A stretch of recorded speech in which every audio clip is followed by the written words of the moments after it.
So good morning. আজকের ক্লাসটা আমি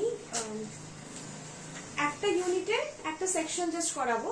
সো ইউনিট গোজ অ্যাজ ইভলিউশন। ওকে, সো লাস্ট দিন অবধি আমরা ইকোলজি কমপ্লিট করেছি থিওরিটিক্যালি।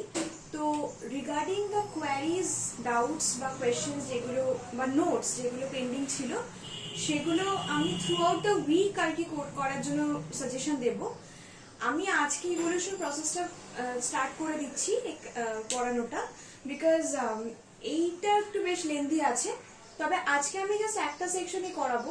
তো অ্যাকর্ডিংলি তোরা ইকোলজির যদি কোনো পেন্ডিং কিছু থেকে থাকে আমাকে ইনফর্ম করে দিস, ঠিক আছে? So let me start with evolution today.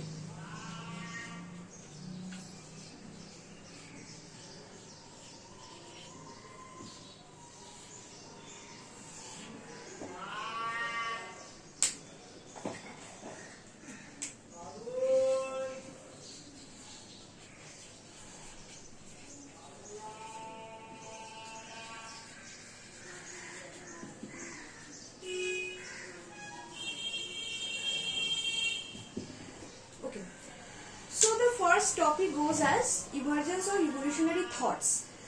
এবার এইটার ব্যাপারে আমি শুরু করার আগে ন্যাচারালি ইন ডিউ কোর্স যেটা আমি বলবো সেটা হচ্ছে যে রিগার্ডিং ইভলিউশন আমাদের একটা বেসিক কনসেপ্ট থাকা খুব দরকার।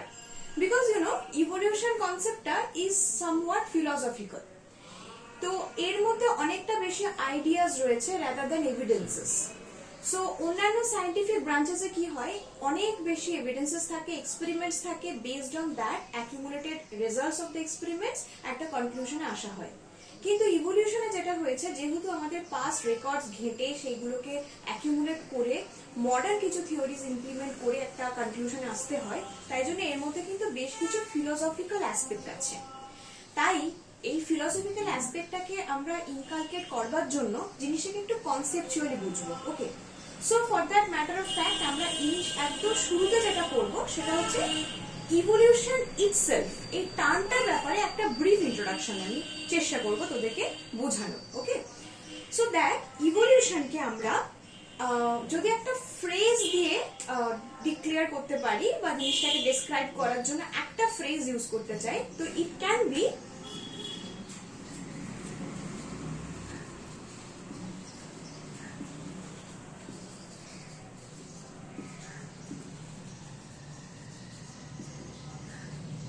descent with modification. Okay, so descent with modification is equivalent to evolution.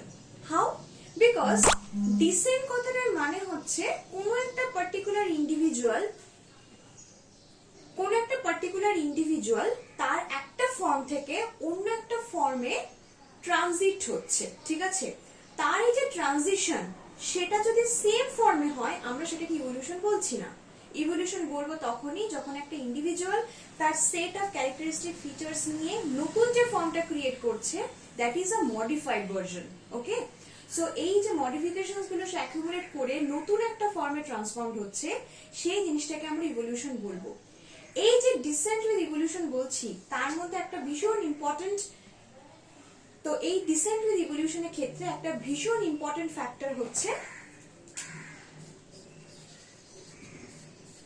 Time. তাহলে ইভলিউশন অলওয়েজ কনসিডার্স আ টাইম অ্যামাউন্ট, ঠিক আছে? সেই পিরিয়ড অফ টাইমটা কভার করে যে মডিফিকেশনটা অ্যাকিউমুলেটেড হচ্ছে যে কোনো একটা ইন্ডিভিজুয়ালের মধ্যে, সেইটাকে আমরা অ্যাজ আ হোল বলবো ইভলিউশন। কিন্তু একটা জিনিস তাহলে বলতে হয় যে ইভলিউশনটাকে আমরা কিন্তু তিনটা লেভেলে পড়াশোনা করতে পারি। কিরকম সেটা? একটা হচ্ছে গিয়ে জেনেটিক লেভেল, একটা হচ্ছে ইন্ডিভিজুয়াল লেভেল, আর একটা হচ্ছে পপুলেশন লেভেল, ঠিক আছে? আলটিমেটলি আমরা যে মডিফিকেশনটা দেখতে পাবো, যেটা আমাদের কাছে অ্যাপিয়ার করবে এক্সপ্রেসড ওয়েতে, সেইটা কিন্তু in the population level.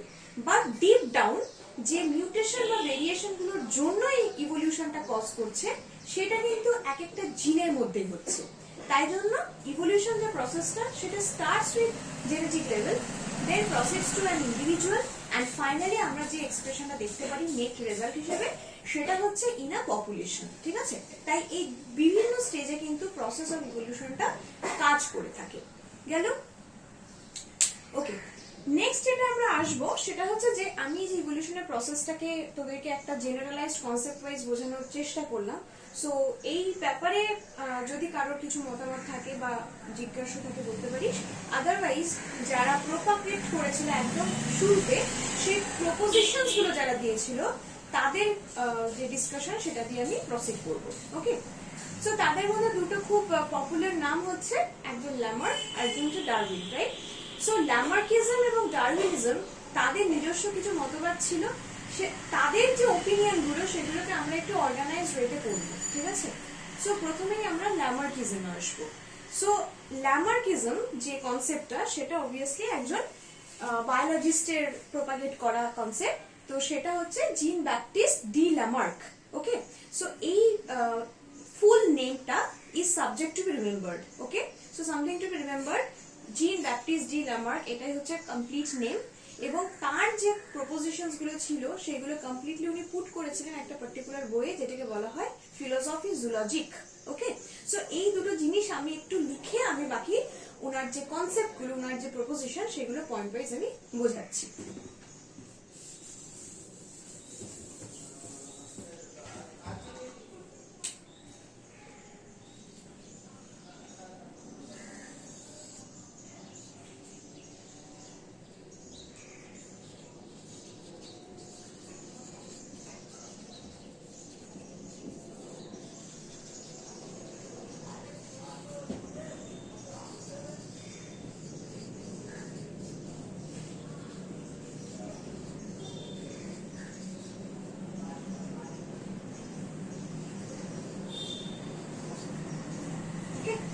So এই হচ্ছে ওনার বইয়ের নাম, এটা হচ্ছে ওনার নিজের ফুল নেম। ওকে, তো এই যে বুক নেম যে ফিলোসফি জুলজিক আছে, তো উনাতে ওই বইটাতে উনি যে প্রপোজিশনস গুলো দিয়েছেন সেগুলো আমরা পয়েন্ট ওয়াইজ ডিসকাস করব, তবে জিনিসটা খুব অর্গানাইজড এবং লজিক্যাল শোনাবে। ওকে, সো ফার্স্ট অফ অল যেটা আসে সেটা হচ্ছে needs, new needs.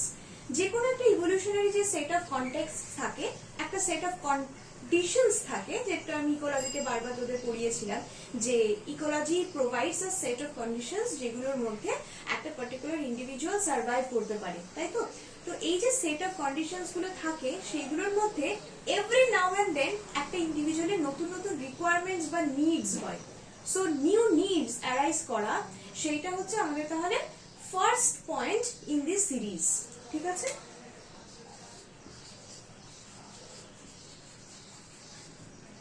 So new needs or requirements is the stimulus to start the process of evolution.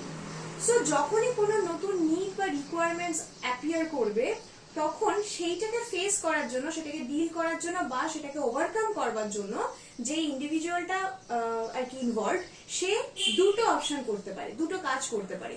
একটা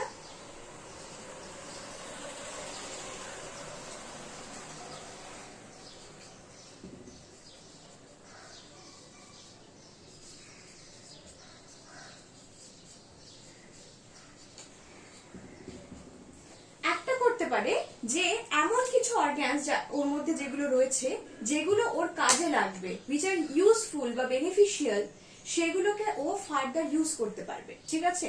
সো যখন অ্যাডভান্টেজিয়াস ওয়েতে কোন একটা অর্গানকে মাল্টিপল টাইমস বা মাল্টিপল ফ্রিকোয়েন্সিতে ইউসেজ হবে তখন সেটা প্রোগ্রেসিভ চেঞ্জেস দেখা দেবে এবং progressive changes will lead to advancement of the organ, ঠিক আছে?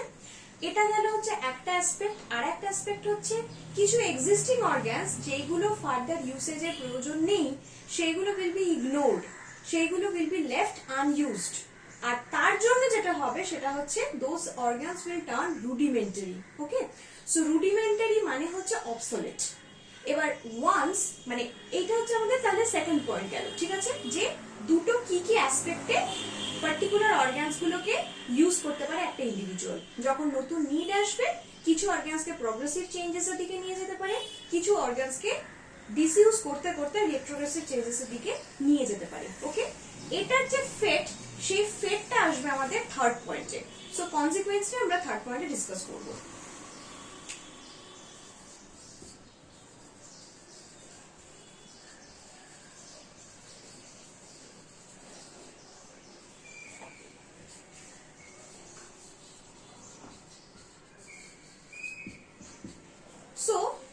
অর্গানস গুলো প্রোগ্রেসিভ চেঞ্জেস আন্ডারগো করছে তারা অ্যাডভান্সড অর্গানস ফর্ম করবে in course of time by the theory of use. Okay, by the theory of disuse যে organs গুলো ignored সে organs গুলো in course of time degenerated হয়ে যাবে এবং even those can be lost. ঠিক আছে, তাহলে এই দুটো কন্ডিশনসের করেসপন্ডিং কনসিকুয়েন্সেস গুলো হচ্ছে এইগুলো। ঠিক আছে, প্রোগ্রেসিভ চেঞ্জেস এর ক্ষেত্রে অ্যাডভান্সড অর্গানস ফর্ম করবে, রেট্রোগ্রেসিভ চেঞ্জেস এর ক্ষেত্রে ডিজেনারেটেড বা organs will be lost. So এইখান থেকে যে কনসেপ্টে উঠে আসে সেটা হচ্ছে theory of use and disuse. মানে এতক্ষণ পর্যন্ত আমরা যেটা ডিসকাস করলাম অ্যাকর্ডিং টু ল্যামার্কিজম সেটা is under the component theory of use and disuse. এরপরে আরেকটা কম্পোনেন্ট আছে সেটা হচ্ছে অ্যাকুইজিশন অফ অ্যাকওয়ার্ড ক্যারেক্টারিস্টিক্স। তো এই যে অ্যাকওয়ার্ড ক্যারেক্টারিস্টিক্স এর কথা আমি বলছি সেগুলো কিভাবে পেলাম, এই যে থিওরি অফ ইউজ এন্ড ডিসইউজ থেকে। সো এই থিওরি অফ ইউজ এন্ড ডিসইউজ এর থেকে অ্যাডভান্সড অর্গানস হোক বা ডিজেনারেটেড বা লস্ট অর্গানস হোক, সেই সেট বা সেই কন্ডিশনটা যখন inherited by the next generation, transmitted to the next generation, তখন সেটাকে আমরা এই ট্রান্সমিশনটাকে আর কি নেক্সট কম্পোনেন্ট অফ দ্য থিওরিতে ফেলবো। ঠিক আছে,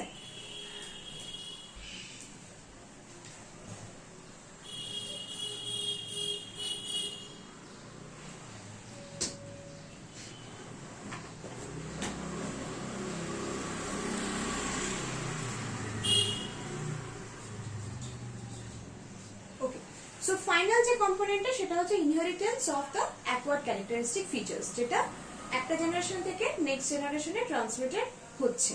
so here goes the entire concept of Lamarckism, যেটা অবভিয়াসলি উনি যেটা জিরাফ স্নেক সেটার ক্ষেত্রে উনি ইমপ্লিমেন্ট করার চেষ্টা করেছিলেন। সেক্ষেত্রে নিউ নিডটা কি ছিল, নিউ নিডটা ছিল হচ্ছে যে টল প্ল্যান্টস বেশি অ্যাবান্ডেন্ট হয়ে গেছিল rather than the shorter one যেগুলো অনেক বেশি রেয়ার ছিল। সো সেই অনুযায়ী যে লেন্দেনিং অফ নেক সেটা হচ্ছে একটা প্রোগ্রেসিভ চেঞ্জ, যেটার ফলে নেকের একটা অ্যাডভান্সড মানে মডিফিকেশন দেখা গিয়েছিল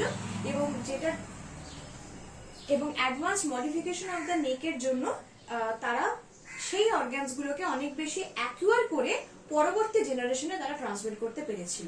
এটাই হচ্ছে ল্যামার্কিজম পয়েন্ট ওয়াইজ এক্সপ্লানেশন এবং অ্যাকর্ডিংলি সেটার execution in the process of evolution. ঠিক আছে, তো ল্যামার্কিজম বেসিক্যালি একদম শুরুর দিকের প্রপোজিশন গুলো দেখিয়েছিল, মানে যেখানে উনি প্রপোজিশন গুলো দেখিয়েছিলেন এবং উনার যে কনসেপ্টটা সেটা কিন্তু উনার একটা পায়োনিয়ারশিপ ছিল। ঠিক আছে, সো এই কনসেপ্টটার শুরুর দিকের মানুষ হচ্ছে ল্যামার্ক, যেখানে উনি এই পুরো বিষয়টাকে একটা নতুন দিশা দিয়েছিলেন। তো this was a revolution. Okay, but later on ল্যামার্কিজমের বেশ কিছু ড্রব্যাকস ছিল। So drawbacks are not as important as discussing the next concept.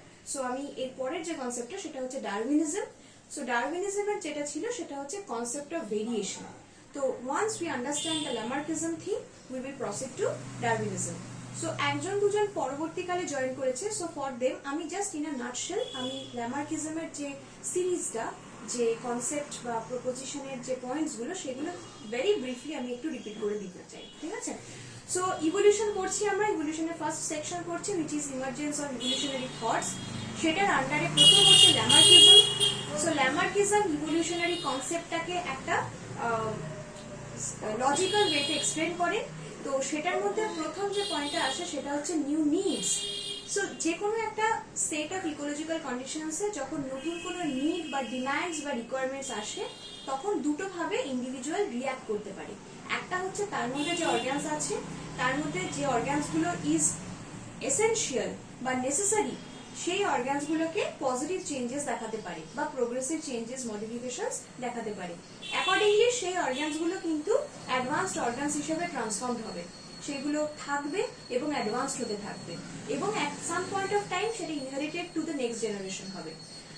On the other hand কিছু অর্গানস থাকতে পারে যেগুলো কিন্তু রেট্রোগ্রেসিভ চেঞ্জেস আন্ডারগো করতে পারে, সেটা হচ্ছে ডিসইউজড অর্গানস বা আনইউজড অর্গানস। ঠিক আছে, সেই অর্গানসগুলো later on will turn rudimentary, will get degenerated and even it can get lost এবং ফাইনালি সেই অর্গানসগুলো কিন্তু ইনহেরিটেড হচ্ছে না। অতএব যে সেট অফ জেনেটিক মেকআপ নিয়ে একটা ইন্ডিভিজুয়াল মডিফাইড হচ্ছে, সেই জেনেটিক মেকআপটাই পরবর্তী জেনারেশনে সে ট্রান্সমিট করছে। সেটাই হচ্ছে আমাদের এই থিওরিটার সেকেন্ড পার্ট, যে inheritance of acquired characteristic features. ঠিক আছে, সো এই গেল হচ্ছে আমাদের ল্যামার্কিজম। আই হোপ মানে ক্লিয়ার হয়েছে একদম। আর তার আগে আমি ওর বুক নেমটা বলেছিলাম, ফিলোসফি জুলজি, এবং ওর ফুল নেম, এই দুটোই বি সেকশনে একটা দুটো কোয়েশ্চেনের জন্য কিন্তু দরকার পড়ে যায়। ঠিক আছে, so very simple but still you need to remember. ওকে,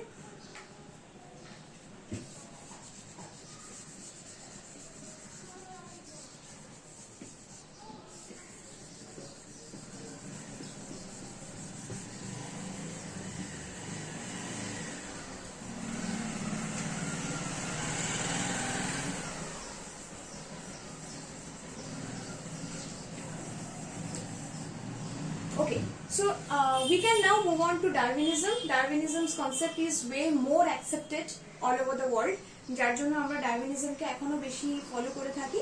তো ডারউইনিজমের যে কনসেপ্ট অফ ভেরিয়েশনটা ছিল, that makes sense even more. ল্যামার্কিজমের কনসেপ্টটা was not entirely wrong. Entirely wrong হলে আমরা পুরোপুরি এলিমিনেট করে দিতাম, আমরা পড়তামই না। কিন্তু দ্যাট ওয়াজ আ পিলার, যেটার উপরে ভিত্তি করে পরবর্তী যে কনসেপ্টগুলো এসেছিল সেগুলোকে আমরা মডিফাই করতে পেরেছি। প্রথম কোন কনসেপ্ট আনা কিন্তু ইটস আর কমেন্ডেবল, রাইট? তাই জন্য আমরা ল্যামার্কিজমকে এখনো পুরোপুরি অ্যাকনলেজ করি, কিন্তু পুরোপুরি অ্যাকসেপ্ট করি না। যেটা অ্যাকসেপ্ট করি সেটা হচ্ছে ডারউইনিজম। হ্যাঁ, Darwinism also has certain drawbacks, but those are minor drawbacks. So majorly ওনার যে কনসেপ্টটা ছিল সেটাকে আমরা বলি concept of variation. Okay,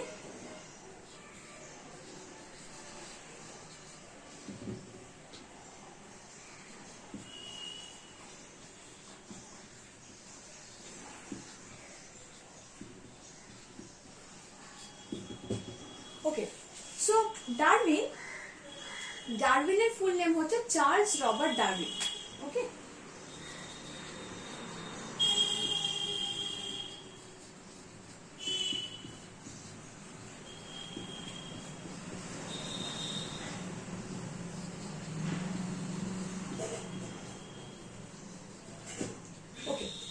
Charles Robert Darwin হচ্ছে ওনার ফুল নেম। আর ওনার যে বুক, যেখানে উনি ওনার যে রিসার্চ পেপার, যেটা একটা ভলিউমিনাস ওয়ান, প্রায় 250টা পেজ জুড়ে একটা এন্টায়ার ফাইন্ডিং এর পেপার, সেই পুরো জিনিসটাকে উনি কম্পাইল করেছিলেন in a book name the origin of species. Okay, so full name, book দুটোই अगेन এসেনশিয়াল, যেরকম ঠিক আগের ক্ষেত্রে আমি বলেছিলাম। তো এবার আমরা কনসেপ্টে আসবো। এগুলো হচ্ছে থিওরিটিক্যাল, জাস্ট ডেটা, যেগুলো ইনফরমেশন মনে রাখতে হবে। এবারে আমি কনসেপ্টে আসবো, যেটা সেট অফ আইডিয়াস, যেটা উনি প্রোপাগেট করেছিলেন, ওনার যেগুলো ফাইন্ডিংস ছিল। সো বেসিক্যালি আমি একটু ব্যাকগ্রাউন্ডটা বলে রাখি। ডারউইনের এই যে পুরো ফাইন্ডিংটা, ওনার যে এক্সপেরিমেন্টস গুলো বা অবজারভেশনস গুলো, এই সবকিছুর পিছনে উনি অলমোস্ট 20 বছর ইনভেস্ট করেছিলেন। So which is absolutely not a simple fact, right? 20 বছর একটা পার্টিকুলার জিনিসকে খুঁজে বের করা, এবং তখনকার দিনে যখন কোনো এই যে ভেরিয়াস কাইন্ডস অফ আমাদের যে টেকনিক্স গুলো রয়েছে, আমাদের যে সার্ভিসেস এখন আমরা পাই এক্সপেরিমেন্টস করবার জন্য, সেগুলো নামমাত্র তখন ছিল না। তো ওই লিমিটেড রিসোর্সেস এর মধ্যে উনি যে ফাইন্ডিংস গুলো আর কি ছিল ওনার কাছে, এবং অবজারভেশন গুলো এতটা updated till date, so which is very very high thing in biology. So that is why আমরা যেটা বলে থাকি যে ডারউইনিজমের যে কনসেপ্ট অফ ভেরিয়েশন, সেটা is a revolution in biology. Okay, so উনি যেটা করেছিলেন, প্রায় 20 বছর ধরে এই অবজারভেশন গুলো কন্টিনিউ করেছিলেন, ফাইন্ডিংস গুলো নোট করতেন, অ্যাকর্ডিংলি সেটার যে স্ট্যাটিস্টিক্স বের করতেন, সেগুলোকে কম্পাইল করে ওনার ফাইন্ডিং সবটাই দ্য অরিজিন অফ স্পিসিস উনি পুট করেছিলেন। তো এই যে 20 বছর চলাকালীন মোটামুটি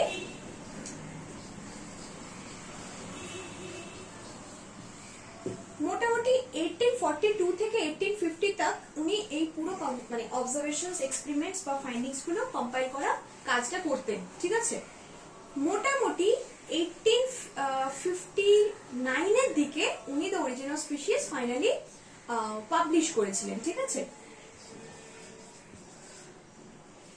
এটা হচ্ছে ডারউইনের টাইমলাইনটা। এবার একটা ইন্টারেস্টিং ব্যাপার আছে, প্যারালালি মানে ইনি ছিলেন হচ্ছে একজন ইংলিশ বায়োলজিস্ট, ইংল্যান্ডের লোক। ঠিক আছে, আর ল্যামার্ক ছিলেন একজন ফ্রেঞ্চ। অবভিয়াসলি উনি অনেক আহেড অফ টাইম, অনেক আগেকার সময়ের উনি ছিলেন, অনেক মানে ডারউইনের থেকে। ডারউইন ইংল্যান্ডের লোক ছিলেন, একজন ইংলিশ বায়োলজিস্ট ছিলেন। অ্যাট দ্য সেম টাইম ব্রিটেনে একজন ব্রিটিশ বায়োলজিস্ট ওয়ালেস, যার নাম হয়তো তোরা নিশ্চয় শুনেছিস কখনো না কখনো। সো অ্যালফ্রেড রাসেল ওয়ালেস ওনার ফুল নেম। উনি ব্রিটেনে বসে সিমিলার জিনিস নিয়ে পড়াশোনা করেছেন।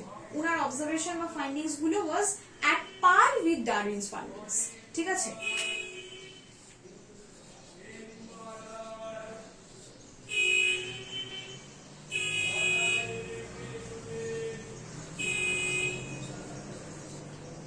অ্যালফ্রেড রাসেল ওয়ালেস ব্রিটেনে বসে 1858 নাগাদ একটা কম্পাইলেশন শেষ করেন। ঠিক আছে, compilation on the same topic as Darwin was studying, কিন্তু উনার যে ভার্সন সেটাকে উনি কম্পাইল করে ডারউইনকে পাঠান। সো বেসিক্যালি যেটা হয়েছে যে 1858 এ এই পুরো জিনিসটা ওয়ালেস করবার পর ডারউইনের এই 20 বছরের কাজ সবকিছু মিলিয়ে একটা শেপ পায়।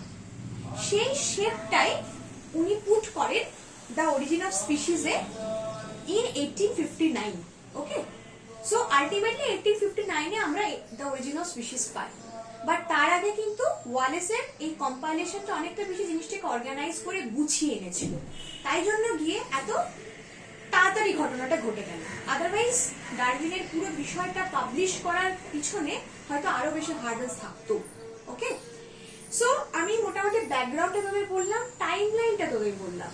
এবার আমি আসবো হচ্ছে কনসেপ্টে, যে এই যে এত কাজ হলো, এত 20-25 বছর ধরে এর পিছনে যে এত কষ্ট, এত স্ট্রাগল, তার আলটিমেটলি কি দাঁড়ালো সেই বিষয়টা এবার আমি তোদেরকে বলবো। ঠিক লেমার্কিজমের মতনই আমি বলবো, পয়েন্ট ওয়াইজ বলবো। ওকে, সো আমি এটা মুছে দিচ্ছি ব্যাকগ্রাউন্ডটা। আই হোপ যা যা দরকার, খুব সব information is not very essential, timeline is not essential, name, book, his name, all this things. Okay, so আমি এইটুকু মুছে দিচ্ছি, এরপরে আমি কনসেপ্টে ঢুকবো।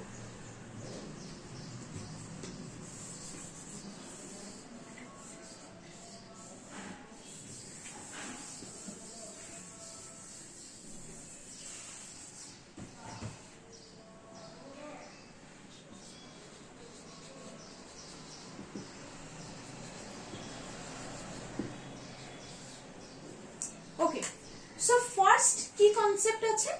কনসেপ্ট হচ্ছে লিমিটেড রিসোর্সেস। আমি লিমিটেড রিসোর্সেস কথাটা বললাম, সেটাই লিখবো, তারপর এক্সপ্লেন করছি বিষয়টা কি।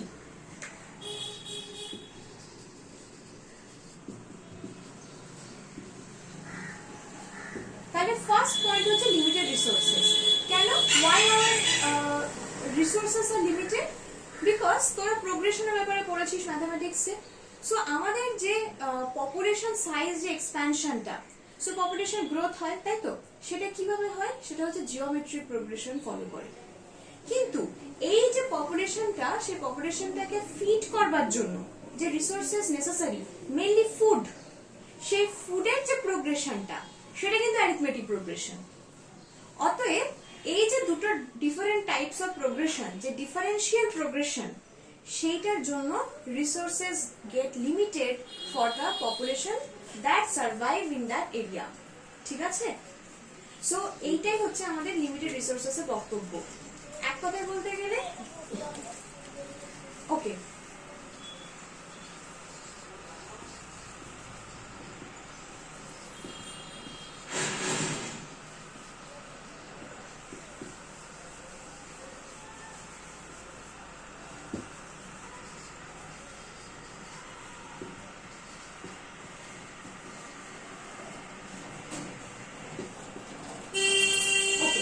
সো এটা হচ্ছে একটা খুব জেনারেল কনসেপ্ট টু রিমেম্বার। ওকে, এটা is not a very new thing. মানে আমরা জানি যে পপুলেশন সাইজ যেটা, যে কোনো একটা জায়গার যে কোনো একটা পপুলেশনে তাদের যে নিজস্ব ইন্ডিভিজুয়ালস, সেই ইন্ডিভিজুয়ালসটা যখন প্রপাগেট করে, পপুলেশনটা এক্সপ্যান্ড করে, সেটা এক্সপ্যান্ড করে কিন্তু জিওমেট্রিক্যালি, জিওমেট্রিক প্রোগ্রেশন মেনটেন করে 2, 4, 6, 8। হ্যাঁ, ঠিক আছে, জানি না কেউ কিছু বলছিস কিনা। এনিওয়েজ, তো এই ব্যাপারটা যখন প্রোগ্রেশনটা দেখা দেয়, তখন কিন্তু জিওমেট্রিক্যালি প্রোগ্রেস করে। প্রোগ্রেশনটা হয় হলো জিওমেট্রিক। কিন্তু ফুড রিসোর্সেস কিন্তু প্রোগ্রেশন যখন হয়, মানে ফুড রিসোর্সেস বলতে ফুড প্রোডাকশনটা, so natural method of food প্রোডাকশনটা যখন ইনক্রিজ করে, সেটা অ্যারিথমেটিক্যালি করে। মানে 1, 2, 3, 4, 5, 6 এই ধরনের ম্যাথমেটিক্যাল প্রোগ্রেশনকে বলা হয় অ্যারিথমেটিক প্রোগ্রেশন। তাহলে একটা পার্টিকুলার টাইম পয়েন্টের মধ্যে ফুড প্রোডাকশনটা যে স্কেলে গিয়ে পৌঁছাবে সেই সময়ের মধ্যে একটা পপুলেশন সাইজ কিন্তু তার দ্বিগুণ হয়ে গেছে, ঠিক আছে? তাহলে এই দ্বিগুণ পপুলেশনটাকে সার্ভ করার জন্য বা তার ডিমান্ডস বা নিডস গুলোকে কেটার করার জন্য যে রিসোর্সেস দরকার both in terms of food and shelter, সেটা একটা কোনো এরিয়ার একটা কোনো হ্যাবিটেটের অ্যাভেলেবল থাকে না। মানে কোনো ইন্ডিভিজুয়াল ইজিলি অ্যাভেলেবল ফুডকে ইউজ করতে পারে না, তার জন্য সবসময় রিসোর্সেস ভীষণভাবে সাপ্রেস থাকে, লিমিটেড থাকে। ওকে, সো যার ফলে যেটা হয় যে রিসোর্সেস লিমিটেড থাকার জন্য নেক্সট লেভেল আসে, কি সেটা? স্ট্রাগল। ওকে, আচ্ছা এই জায়গাটা বুঝতে পেরেছিস তো মানবী?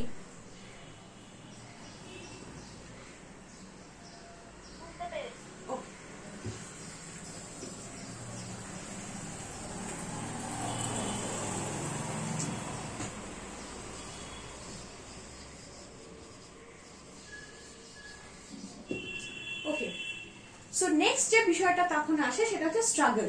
তাহলে যখন একটা পপুলেশন সাইজ বা ইন্ডিভিজুয়ালস আর পপুলেশনের জন্য একটা রিসোর্সেস এর সেট লিমিটেড হয়ে যাচ্ছে, তখন naturally they have to struggle, তাই তো? একটা অল্প রিসোর্সেস এর জন্য অনেক বেশি পপুলেশন আছে, তাদের মধ্যে একটা স্ট্রাগল তো তৈরি হবেই, যেটা বেসিক্যালি একটা প্রেশার। সো এই প্রেশারটাকে ওভারকাম করার জন্য তাদেরকে স্ট্রাগল করতে হবে। সো এই স্ট্রাগলটাকে ইভলিউশনের ভাষায় বলা হয় struggle for existence.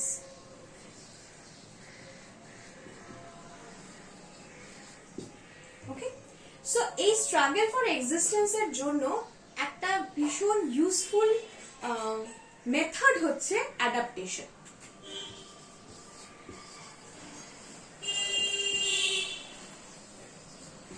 Okay, now adaptation জিনিসটা কি? অ্যাডাপ্টেশনটাকে আমরা এভাবে এক্সপ্লেন করতে পারি যে আমাদের যে সেট অফ কন্ডিশনস রয়েছে, সো ইকোলজিতে আমাদের যে সারাউন্ডিং এনভায়রনমেন্টের মধ্যে যে সেট অফ ইকোলজিক্যাল কন্ডিশনস আছে সেটা ইজ এভার চেঞ্জিং, ঠিক আছে? Always subject to changes. যখন একটা set of conditions gradually change হয়ে পরের সেট অফ কন্ডিশনসে ট্রান্সফর্ম হয়, তখন কোনো একটা ইন্ডিভিজুয়ালের যে জেনেটিক মেকআপ সেটা চেঞ্জ এনভায়রনমেন্টে কিন্তু আর নাও কাজ করতে পারে। ওকে, সো ইন মোস্ট কেসেস কাজ করে না। তাহলে তাদের কি করতে হয়? তখন তাদের জেনেটিক মেকআপেও কিন্তু একটা মডিফিকেশন আনতে হয়। ওকে, সো এই যে modification which is coordinated with the change environment is known as adaptation. আমি আবারও বলছি, আমি একটু বাংলা করেও বলছি জিনিসটা, যে যখন একটা এনভায়রনমেন্টের মধ্যে যে সেট অফ ইকোলজিক্যাল কন্ডিশনস আছে সেটার যখন কোনো চেঞ্জ আসছে, কোনো ট্রানজিশন আসছে, সেটার সাথে খাপ খাইয়ে বা তাল মিলিয়ে যে ইন্ডিভিজুয়ালটা তার মধ্যে সার্ভাইভ করার চেষ্টা করছে সেই অনুযায়ী যদি মডিফাই করে নেয় নিজের জেনেটিক মেকআপ, সেই মেথডটাকে বলে হচ্ছে adaptation. Okay, so to coordinate it with the changing environment, the best method is adaptation. আমি একটা জিনিস একটু রেকটিফাই করে দেবো যদি কারোর ভুল কনসেপ্ট থেকে থাকে, যে অ্যাডাপ্টেশনটা কিন্তু বেস্ট কোয়ালিটি অর সব থেকে প্রাইম সুপ্রিম কোয়ালিটির ক্যারেক্টারিস্টিক ফিচার অ্যাটেন্ড করা নয়। সেটা সুপ্রিম হতে পারে, সেটা ডিগ্রেডেড হতে পারে, সেটা ইন্টারমিডিয়েট হতে পারে, কিন্তু যে কোয়ালিটিটা বা যে ফিচারটা চেঞ্জিং এনভায়রনমেন্টের সাথে বেস্ট ফিটিং হবে সেটাই হচ্ছে অ্যাডাপ্টেশন। ওকে, আই হোপ আমি বোঝাতে পেরেছি। সব থেকে ভালো বা সব থেকে খারাপ ইন্টারমিডিয়েট, হ্যাঁ তার মানে এই যে অ্যাডাপ্টেশনটা কি এটা জেনেটিক্যালি চেঞ্জটা হচ্ছে? একদম একদম, ইভলিউশন প্রসেসটা পুরোটাই জেনেটিক্যালি ড্রিভেন। ওকে, কিন্তু জেনেটিক্যালি ড্রিভেন হওয়ার জন্য যে কনসেপ্টটাকে মাথায় রাখতে হবে যে কোন পার্টিকুলার অ্যালিল গুলো সিলেক্টেড হবে সেটা ইজ নট যে বেস্ট জিন বা ডিগ্রেডেড জিন বা ইন্টারমিডিয়েট জিন বা কোনো তার মধ্যে gradient, nothing of that sort. যে জিন বা অ্যালিল এক্সপ্রেশনটা best fitting to the changing environment, সেই অ্যালিলটা will be selected. Okay, obviously Darwin এই জিন অ্যালিল ইত্যাদির উপরে ভিত্তি করে কিন্তু বোঝাননি, তাই আমিও শুরুতে এগুলো কিচ্ছু বলছিলাম না, but to make you understand in a clearer way আমি জিন অ্যালিলের টার্মস গুলো মুখে আনলাম। ওকে, বাট রিমেম্বার ডারউইনের সময় পর্যন্ত জিন, মিউটেশন, অ্যালিল এই কনসেপ্টগুলো কিন্তু ছিল না।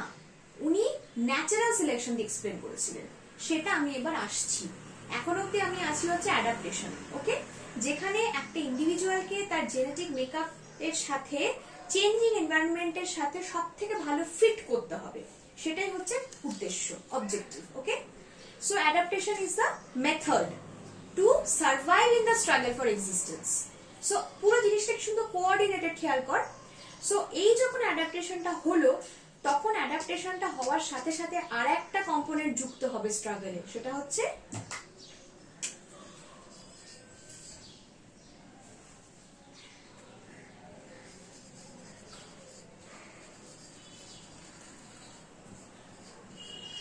কম্পিটিশন।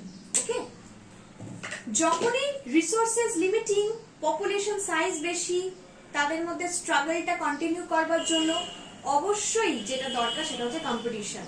লড়াই তো বাঁধবেই, তাই না? যে কোনো এক্সামিনেশনের ক্ষেত্রে পোস্ট থাকে 5টা, পরীক্ষা দেয় 5000 জন, সেক্ষেত্রে তাদের মধ্যে একটা কম্পিটিশন অতি অবশ্যই থাকবে। সো ইন্টারেস্টিংলি এই concept of variation is applicable in most স্ফিয়ার্স of life. মানে আমি তো বলবো সমস্ত স্ফিয়ার্স অফ লাইফেই কিন্তু অ্যাপ্লিকেবল এই কনসেপ্ট অফ ভেরিয়েশন। সো বোঝার জন্য অজস্র অ্যানালজিস আছে। So that is Y I am saying যে এই যে ছোট্ট করে মানে যে রিসোর্সেস একটা খুব ছোট রেঞ্জ, তার জন্য competition will be the consequence, absolute consequence. সেটা দু রকম হতে পারে, কি কি?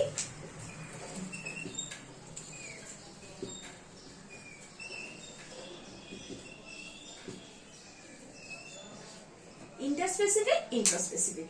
একটা স্পিসিসের নিজস্ব ইন্ডিভিজুয়ালসের মধ্যে হতে পারে, দুটো আলাদা আলাদা স্পিসিসের মধ্যে কম্পিটিশন হতে পারে, ঠিক আছে? সো এই কম্পিটিশন থেকে স্ট্রাগল করে অ্যাডাপ্টেশন বিষয়টাকে পুরো নিজেদের মধ্যে ইমপ্লিমেন্ট করে যে জিনিসটা রাইজ করবে সেটা হচ্ছে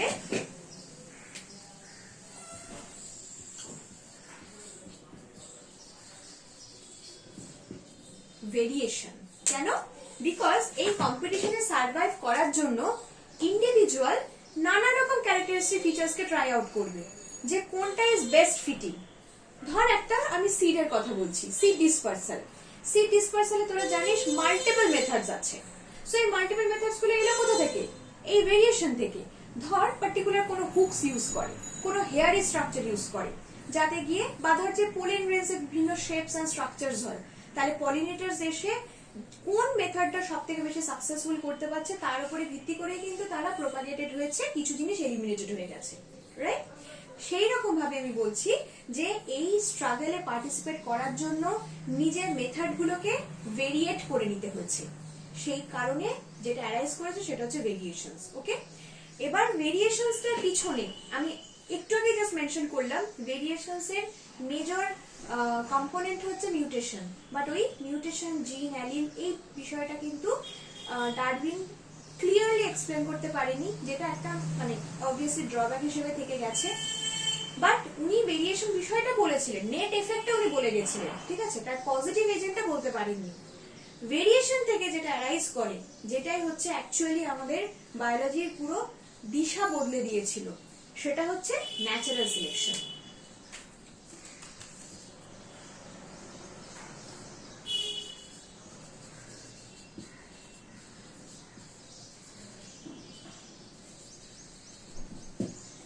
ওকে, সো এটা কিরকম ব্যাপারটা তাহলে?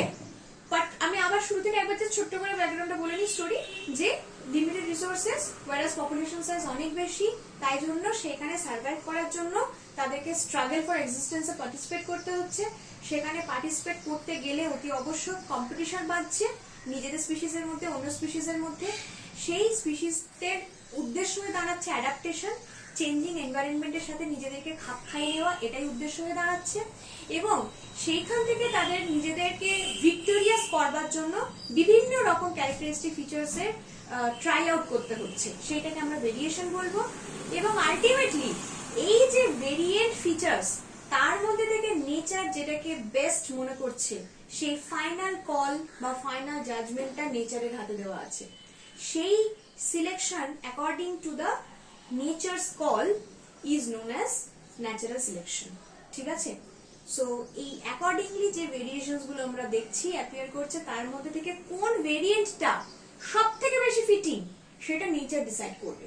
সেই ডিসিশনটাকে আমরা বলবো হচ্ছে ন্যাচারাল সিলেকশন। ওকে, সো ন্যাচারাল সিলেকশনকে আমরা কিন্তু ইভলিউশনের ড্রাইভিং ফোর্সও বলতে পারি। ড্রাইভিং ফোর্স বা মানে major component behind the process of evolution. Driving force বা major component behind the process of evolution. ঠিক আছে, এই হচ্ছে পুরো সিকোয়েন্সটা। সো মুছে দিচ্ছি আমি, তারপর ফার্দার আমি আবার প্রসিড করছি।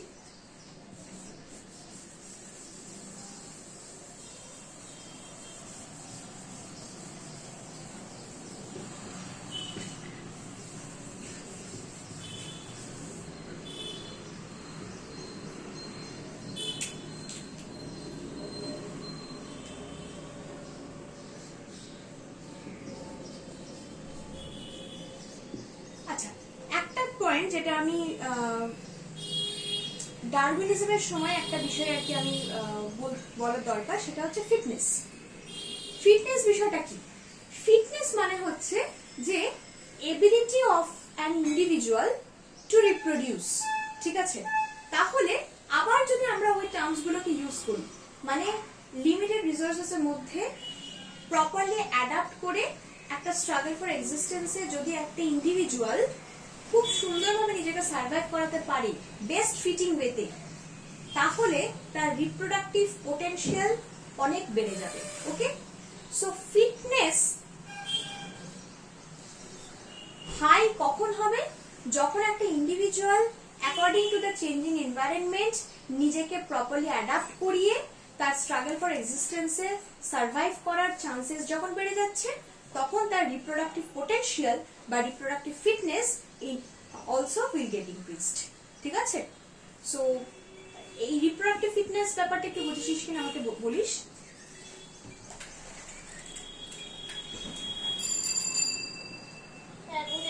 ওকে, ঠিক আছে, মানে কারোর যদি সমস্যা থাকে তাহলে বলতে পারিস, আদার ওয়ে রাউন্ড আর কি। আচ্ছা,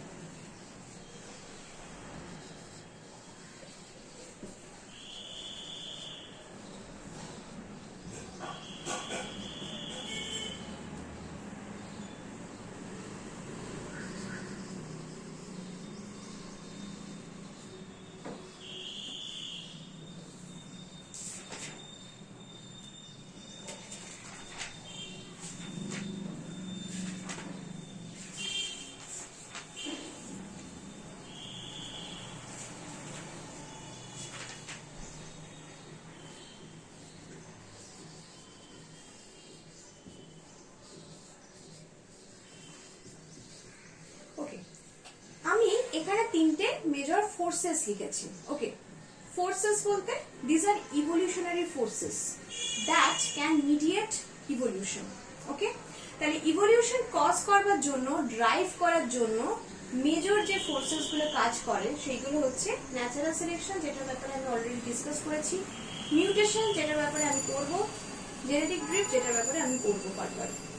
এবার এই যে ন্যাচারাল সিলেকশন কনসেপ্টটা, সেটা পুরোটাই হচ্ছে চার্লস ডারউইনের বক্তব্য, এবং সেই জন্য এটাকে আমরা ডারউইনিজমের আন্ডারে নথিভুক্ত করি। তাই পরবর্তীকালে হুগো ডি ব্রাইস বলে একজন সায়েন্টিস্ট মিউটেশন একটা মেথড বলে ইন্ট্রোডিউস করেছিলেন। উনি বলেছিলেন যে যে কোনো একটা জিন বা অ্যালিলের যে জেনেটিক মেকআপ, সেটাকে চেঞ্জ করার জন্য, সেটাকে ট্রান্সফর্ম করার জন্য যে পার্টিকুলার ইভেন্টটা আমরা কাজে লাগাতে পারি, বা যেটা হয় অ্যাকচুয়ালি, যেটা মেথড, সেটা হচ্ছে মিউটেশন বলে একটা ফেনোমেনন। রাইট, এই ফেনোমেনন, হুগো ডি ব্রাইসের যে ফেনোমেননের বক্তব্য, সেইটাকে ইনকর্পোরেট করে জেনেটিক্সের একটা কনসেপ্ট এসে দাঁড়িয়েছিল, সেটা হচ্ছে মেন্ডেলিজম। মেন্ডেল, যে গ্রেগর জোহান মেন্ডেল বলে যে সায়েন্টিস্ট রয়েছে, উনি যে কনসেপ্টটা এনেছিলেন সেটা হচ্ছে কিছু লজে উনি প্রপাগেট করেছিলেন। উনি law of dominance and recessiveness, law of segregation আর ল অফ ইন্ডিপেন্ডেন্ট অ্যাসর্টমেন্ট।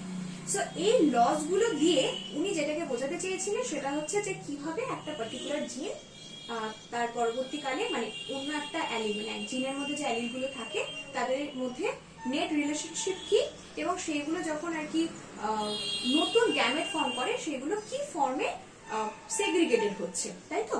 এই এন্টায়ার কনসেপ্টটা নিয়ে আমাদের laws of Darwinism recessiveness, segregation, inequivalent assortment. তাহলে মেন্ডেলিজম এবং হুগো ডি ভ্রাইসের মিউটেশন কনসেপ্ট এই দুটোকে ক্লাব করে ডারউইনিজমের সাথে কিন্তু একটা এক্সপ্লানেটরি জায়গায় নিয়ে আসা হয়েছিল। কি রকম? ডারউইন যেহেতু একটা জায়গায় ফাঁক রেখেছিলেন, যে ভেরিয়েশন যে পয়েন্টটা আমি লিখেছিলাম, সে ভেরিয়েশন পয়েন্টটার এক্সপ্লানেশন যেহেতু, জাস্টিফিকেশন যেহেতু উনি দিতে পারেননি, সেই জাস্টিফিকেশনের জায়গাটা কিন্তু আমাদের ধার করতে হয়েছে এই ক্লাবড কনসেপ্ট থেকে। কি clubbed? Clubbing the concepts of this to biologists. এক হচ্ছে গ্রেগার জোহান মেন্ডেল আর একজন হচ্ছে হুগো ডি ভ্রাইস। তাহলে গ্রেগার জোহান মেন্ডেলের মেন্ডেলিজম, হুগো ডি ভ্রাইসের মিউটেশন থিওরি প্লাস ডারউইনিজম, এই তিনটে মিলিয়ে আমরা পেয়েছি হচ্ছে neo Darwinism. Okay, so neo Darwinism is a combinatorial concept of Darwin's origin of species এর যে কনসেপ্ট অফ ভেরিয়েশন প্লাস মেন্ডেলসের মেন্ডেলিজম প্লাস হুগো ডি ভ্রাইসের mutation theory. Okay, I hope you are all okay with this fact. এবার এই যে নিও Darwinism, সেটাকে আমরা কিন্তু সিনথেটিক অরিজিন অফ লাইফও বলতে পারি। ঠিক আছে, তাহলে এক second.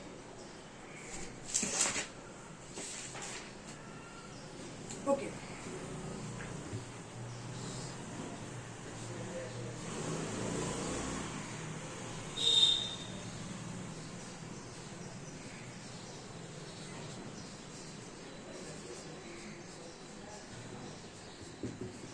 so natural selection, mutation, okay, plus Mendelism basically.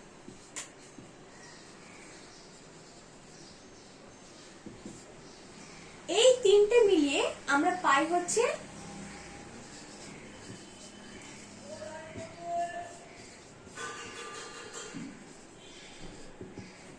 synthetic theory of evolution or neo-Darwinism. Okay, আমি জেনেটিক ড্রিফটটা কিন্তু এর মধ্যে ঢোকাইনি, বিকজ জেনেটিক ড্রিফট হচ্ছে একটা ইভলিউশনারি ফোর্স যেটা নিও ডারউইনিজমের মধ্যে আসছে না, ওটা পরবর্তীকাল একটা কনসেপ্ট এসছে। আর মেন্ডেলিজমকে আমি আবার ইভলিউশনারি ফোর্স বলছি না, because Mendelism alone can't drive evolutionary process. ঠিক আছে, সো এই তিনটে হচ্ছে আমাদের অ্যাকচুয়ালি ড্রাইভার্স অফ বা driving forces of evolutionary process. তার মধ্যে এইটা, এটা এবং এইটা, এই তিনটে মিলিয়ে আমাদের এই synthetic theory of evolution or নিও ডারউইনিজম। ওকে, আচ্ছা, এবার বিষয়টা হচ্ছে যে আমি অরিজিন অফ লাইফের সাথে প্রসেস অফ ইভলিউশনের একটা তফাৎ আমি বলবো। আমরা যখন ইভলিউশন পড়ি, যখন আমরা এই যে descent with modification in course of time, এই যে স্টাডিটা করি, সেটা কিন্তু আমরা ইভলিউশন বলছি। এবার এই ইভলিউশনটার মধ্যে অরিজিন অফ লাইফও কিন্তু ঢোকে, যেটা আমরা পরবর্তী সেকশনে পরের দিন পড়ব। মানে এই পৃথিবীর বুকে প্রথম কিভাবে লাইফ ফর্ম অ্যাপিয়ার করেছিল, সেই জিনিসটাকে আমরা অরিজিন অফ লাইফ বলে থাকি। কিন্তু ইভলিউশনের প্রাইম ফোকাস কিন্তু অরিজিন অফ লাইফের উপরে নয়। ইভলিউশন জিনিসটা অনেক বেশি concern about how life goat modified or diversified after origin. ঠিক আছে, তাহলে অরিজিন একবার হয়ে যাওয়ার পর কি কি ভাবে ডাইভার্সিফাই করেছে, কি কি প্রসেস তার পিছনে ইনভলভড, এই বিষয়গুলোর ভেতরে বা এগুলোকে নিয়ে অনেক বেশি কনসার্ন হচ্ছে প্রসেস অফ ইভলিউশনের স্টাডিটা। ঠিক আছে, so biologist also lot more concern about the ways or processes of diversification after the origin of life had occurred. But origin of life ও কিন্তু ইভলিউশনের একটা part, the very first part of evolution. Okay?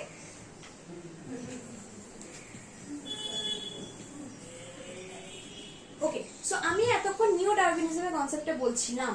So আমি বলেছি সেটা includes the three major theories, সেটা হচ্ছে Darwinism, Mendelism আর mutation theory. Mendelism, mutation theory. এবার এই যে তিনটেকে নিয়ে তাহলে আমরা কিভাবে এক্সপ্লেন করতে পারি, এটা তো আমি জাস্ট ভেঙে ভেঙে বললাম।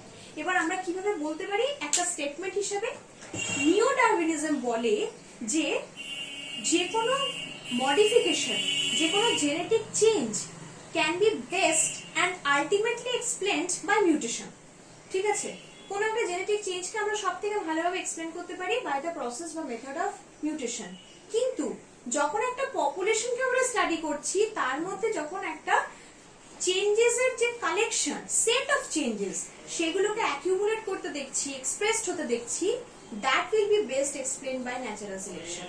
বিকজ একটা পপুলেশনের মধ্যে নেচার গ্র্যাজুয়ালি এই মিউটেশন গুলোকে অ্যাকিউমুলেট করে করে করে করে করে এনে একটা নেট ফেনোটাইপ অ্যাপিয়ার করায় পপুলেশনের মধ্যে, সেটাকে আমরা বলবো হচ্ছে ন্যাচারাল সিলেকশনের কন্ট্রিবিউশন।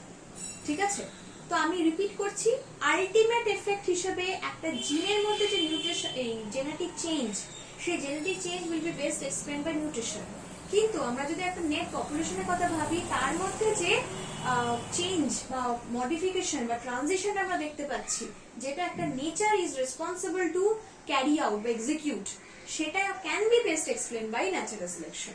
তাই জন্য আমরা কোনো কনসেপ্টকে ফেলতে পারবো না, আমরা তিনটে কনসেপ্টকে নিয়েই চলবো।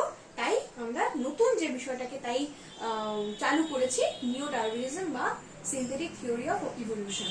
সো তোরা যখন কোয়েশ্চেন ঘাটবি, দেখবি এই থিওরি অফ সিনথেটিক থিওরিটা নিয়ে কোয়েশ্চেন থাকে, ডিসেকশনও থাকে, যে এক্স্যাক্টলি কোন জিনিসটা আর কি বলছি আমরা সিনথেটিক থিওরি, বা মানে চারটে আলাদা আলাদা কনসেপ্ট দিয়ে ভালো করে পড়ে এই ঠিক এই কনসেপ্টটা যেখানে মানে এক্সপ্রেস করবে, যে অপশনটার মধ্যে যে ন্যাচারাল সিলেকশন এবং মিউটেশন দুটো কনসেপ্টকে পাঞ্চ করে আমরা নিও ডারউইনিজম আনছি, এই জাস্ট এই কনসেপ্টটা যেখানে এক্সপ্রেস করবে সেই অপশনটা তোদের সিলেক্ট করতে হবে। ঠিক আছে, সো নিও ডারউইনিজম হচ্ছে সিনোনিমাস টার্ম, একই মিন করে। ওকে, সো আমি এই ব্যাপারটা থেকে এবার এগোচ্ছি। ঠিক আছে, তা আমি এবার হচ্ছে যেটা করবো সেটা হচ্ছে ইভলিউশনারি ফোর্সেস নিয়ে যে কথা বলছিলাম, ইন্ডিভিজুয়াল এবার বলবো।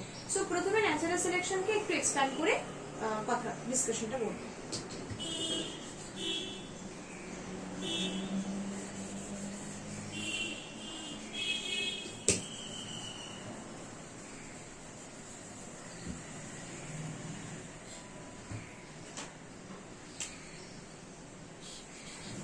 সো প্রথমে আসছি আমি ন্যাচারাল সিলেকশন। ওকে, সো এতক্ষণে আমি ন্যাচারাল সিলেকশন নিয়ে অনেক কথা বলে দিয়েছি, কিন্তু অনেক কথা না বলে এবার ন্যাচারাল সিলেকশনকে আমি একটু ক্রিস্প ওয়েতে আরেকবার বলে দিই। সেটা হচ্ছে বেসিক্যালি যে কোনো স্ট্রাগল ফর এক্সিস্টেন্সের জন্য যে বিভিন্ন individuals variants of characteristic features execute করে, সেইগুলোর মধ্যে নেচার যে পার্টিকুলার ভেরিয়েন্টটা সিলেক্ট করে বা যেটাকে এলিমিনেট করে, এই প্রসেসটাকে বলা হয় ন্যাচারাল সিলেকশন। এবং natural selection is a very important driving force in the process of evolution. ঠিক আছে, এই আমাদের মোদ্দা কথা। এবার ন্যাচারাল সিলেকশনকে আমরা ইউজ করতে পারি হিস্ট্রি অফ লাইফ স্টাডি করবার জন্য। ঠিক আছে, বা ন্যাচারাল সিলেকশনকে আমরা বিভিন্ন কনটেক্সট, ইভলিউশনের কনটেক্সটকে এক্সপ্লেন করার জন্য ব্যবহার করতে পারি। কিন্তু ন্যাচারাল সিলেকশনের কিন্তু প্যাটার্নস রয়েছে, স্পেসিফিক্যালি কিছু প্যাটার্নস রয়েছে। কি কি? আমরা মেজরলি তিনটে প্যাটার্নস নিয়ে পড়বো। এটা ভীষণ থিওরিটিক্যাল, এখানে কনসেপচুয়াল জায়গাটা কম, থিওরিটিক্যাল বেশি। সেটা দেখলে বুঝতে পারবি, তোরা নিশ্চয়ই এর আগে এর সাথে ডিল করেছিস। কি কি সেটা? প্রথমটা হচ্ছে আমাদের ডিরেকশনাল সিলেকশন, তারপরে আসে হচ্ছে স্টেবিলাইজিং সিলেকশন, আর ফাইনালি হচ্ছে ডিস্ট্রাকটিভ সিলেকশন। আমি প্রত্যেকটাই আলাদা করে বুঝিয়ে দিচ্ছি। ঠিক আছে, সো আমি ইন দ্য মিন টাইম এই দুটো জিনিস একটু মুছে রাখছি, আমি পরবর্তীকালে আবার এই দুটোকে নিয়ে এক্সপ্লেন করার সময় লিখে দেবো।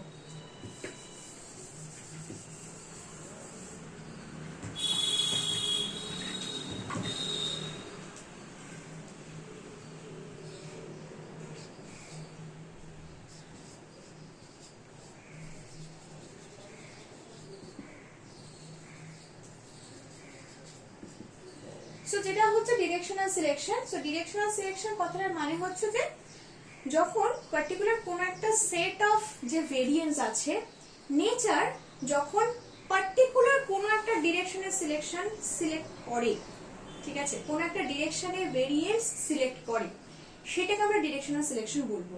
আমি অবভিয়াসলি এই জিনিসটাকে আরো ভালো করে বলছি, বাস একদম নভিস টার্মে আমি একদম শুরু করলাম, যে জিনিসটা গ্রাফিক্যালি রিপ্রেজেন্ট করলে আমাদের অনেক বেশি বুঝতে সুবিধা হবে। ঠিক আছে, সেটাই আমি করছি।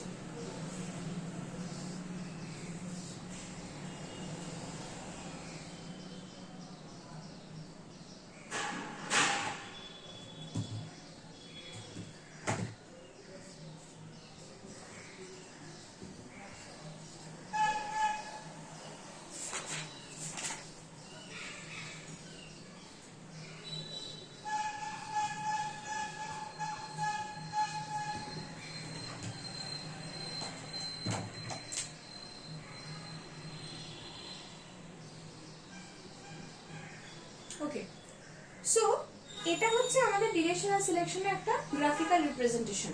So what does this explain, যে এই একটা যে পপুলেশন সাইজের শুরুটা দেখছি, সো এইটা হচ্ছে টাইমের একদম ইনিশিয়াল পয়েন্ট, এখান থেকে পপুলেশন সাইজটা শুরু হওয়াটা আমরা কনসিডার করা শুরু করছি, ঠিক আছে। এই কনসিডারেশনের পর থেকে আমরা দেখতে পাচ্ছি যে নেচার এই পার্টিকুলার সেকশন অফ দ্য পপুলেশনকে, যে ভেরিয়েন্ট গুলো রয়েছে সেই ভেরিয়েন্ট গুলোকে এলিমিনেট করে দিচ্ছে। রেড মানে হচ্ছে এলিমিনেশন, ওকে, আমি এইভাবে ইউজ করছি আর কি কালার গুলো। সো রেড যে পোর্শনটা, সেই পপুলেশন সাইজ যে ভেরিয়েশন নিয়ে আছে সেই ভেরিয়েন্টস গুলোকে নেচার এলিমিনেট করে দিচ্ছে, রেখে দিচ্ছে কেবল এই একটা দিকের এক্সট্রিমকে। ওকে, সো এই একটা ডিরেকশনের যে ভেরিয়েশন সেইটুকুকে সিলেক্ট করে জাস্ট একটা ডিরেকশনকে মানে অ্যাবসলিউটলি এলিমিনেট করে দিচ্ছে। এই জিনিসটা কি কনসিকোয়েন্স হবে সেটা এঁকে দিলে আরেকটু ভালো বোঝা যাবে।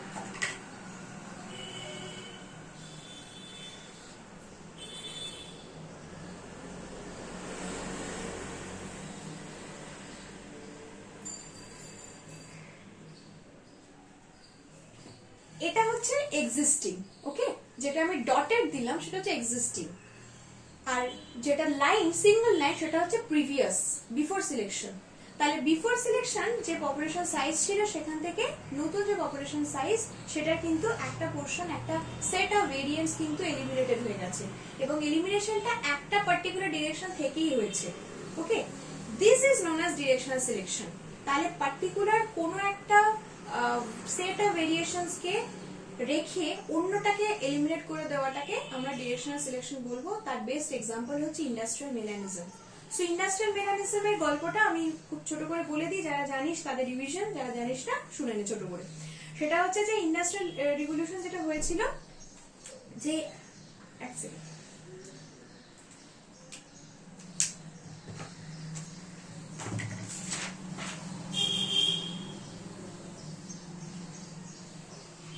ওকে, হ্যাঁ, তো যেটা বলছিলাম, তো ইন্ডাস্ট্রিয়াল রিভলিউশনের যে কনসেপ্টটা সেটা হচ্ছে ইংল্যান্ডে বেসিক্যালি পার্টিকুলার একটা মথস এর উপর স্টাডি করা হয়েছিল, অলমোস্ট 70 স্পিসিস অফ পেপার্ড মথস। ওকে, পেপার্ড মথস যাদেরকে আমরা সাইন্টিফিক্যালি বলি বিস্টন বেটুলেরিয়া। সো এই বিস্টন বেটুলেরিয়া যে পেপার্ড মথস আর কি, তাদের 70 স্পিসিস এর উপরে এই এন্টায়ার স্টাডিটা কন্ডাক্ট করা হয়েছিল, এবং দেখা গিয়েছিল তারা জেনারেলি কিন্তু লাইট কালার্ড মথস, বিকজ ওরা যে পার্টিকুলার ট্রিজ এর উপরে সার্ভাইভ করতো তার বার্ক ওয়াজ লাইট কালার্ড, ঠিক আছে। So light coloured bark of trees এর উপরে তারা যখন থাকতো তখন তাদের সার্ভাইভাল স্ট্র্যাটেজিটা ছিল হচ্ছে ক্যামোফ্লেজ। সো ক্যামোফ্লেজের ব্যাপারে আমি তোদেরকে পড়িয়েছি। ক্যামোফ্লেজ মানে হচ্ছে নিজেদেরকে ব্যাকগ্রাউন্ডের সাথে কোঅর্ডিনেট করে নেওয়া, ঠিক আছে। সো এইটাকে ক্যামোফ্লেজ বলা হয়, এবং তারা ক্যামোফ্লেজ স্ট্র্যাটেজির মাধ্যমে কিন্তু সার্ভাইভ করতো, প্রেডেটরের হাত থেকে বাঁচতো। কিন্তু after industrial revolution had occurred, প্রচুর ইন্ডাস্ট্রিজ অ্যাপিয়ার করেছে, এবং তার থেকে যে সুট এবং ওয়েস্টেজেস গুলো ডিপোজিটেড হয়েছে সেইগুলো এই বার্কস এর উপরে ডিপোজিটেড হওয়ার ফলে সেই লাইট কালার বার্কস গুলো gradually converted into dark colour barks, এবং ওই গাছের ছালগুলো যখন ডার্ক কালার হয়ে যায় তখন যে লাইট কালার মথস সেগুলো খুব ইজিলি ভিজিবল হয়ে যায় টু দ্য প্রেডিটরস। তারা ক্যামোফ্লেজ করতে পারে না, তাই খুব ইজিলি তাদেরকে প্রেডেট করতে পারতো। সো এই যে পপুলেশনের মধ্যে যে 1% ব্ল্যাক কালার মথস ছিল, তারা কিন্তু in course of time survive করা শুরু করতে পারলো, বিকজ এই নতুন যে এনভায়রনমেন্ট হলো, যেটা ব্ল্যাক কালার বার্ক তৈরি হয়েছে, সেটার মধ্যে কিন্তু ক্যামোফ্লেজ করা পসিবল ব্ল্যাক কালার মথসে, নট হোয়াইট কালার মথস। তাই যে small percentage of black colour moths ছিল এন্টায়ার মথসের পপুলেশনে, তারাই সার্ভাইভ করতে পারলো নতুন এনভায়রনমেন্টে, whereas যে বাল্ক পপুলেশন লাইট কালার মথসে তারা এলিমিনেটেড হয়ে গেল। তাহলে আমরা ডিরেকশনাল সিলেকশনেও কিন্তু সেটাই বলতে চাইছি, যে পুরোটাই কিন্তু ডার্ক কালার মথ সিলেক্টেড হলো, whereas যে পপুলেশনটা হোয়াইট কালার মথ সেটা কিন্তু এলিমিনেটেড হয়ে গেল, ঠিক আছে। সে কতটা হলো সেটা ইজ ভেরিয়েবল, আমি খুব অল্প পোর্শন এখানে দেখিয়েছি, বাট ডিপেন্ডস অন যে কোন পপুলেশন সাইজটা এলিমিনেটেড হচ্ছে সেটা আলাদা ব্যাপার। বাট আমার পয়েন্ট হচ্ছে যে এন্টারলি একটা ডিরেকশনের ভেরিয়েন্টকে সিলেক্ট করা হলো, এন্টারলি আর একটা ডিরেকশনকে এলিমিনেট করা হলো, ঠিক আছে। সো এই একটা এক্সট্রিম, যে কোনো একটা এক্সট্রিমকে বেছে নেওয়া হলো, এটাই হচ্ছে মোদ্দা কথা, যে কোনো একটা এক্সট্রিমকে বেছে নেওয়া হলো, either black or white in case of industrial melanism. Okay, so industrial melanism এর স্টোরিটাও ইম্পর্টেন্ট বিকজ ওই মানে ওটা থেকে ভিত্তি করে ধর এরকম ন্যাচারাল সিলেকশনের গ্রাফ বা কনসেপ্ট ওয়াইজ কোয়েশ্চেন আসতে পারে, ঠিক আছে। নেক্সট যেটা আসে সেটা হচ্ছে স্টেবিলাইজিং সিলেকশন। আমি এটা মুছে দিচ্ছি, এটার পরে আমি স্টেবিলাইজিং সিলেকশনটা বোঝাবো, ঠিক আছে।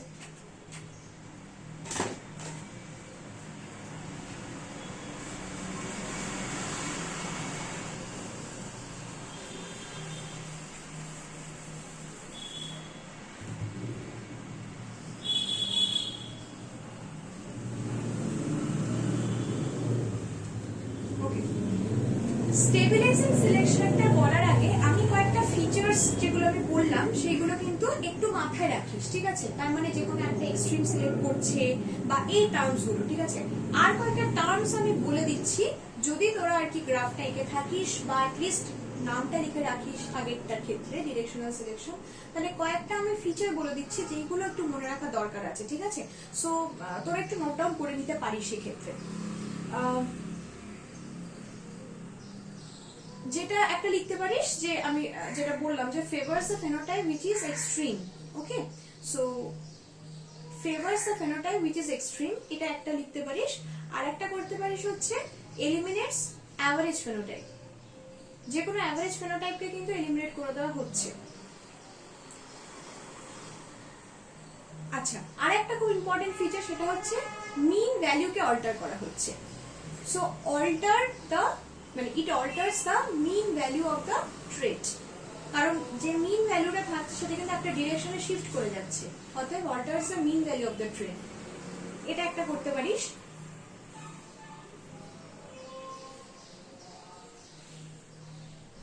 ঠিক আছে, আর আরেকটা করতে পারিস যে selected extreme has higher reproductive fitness.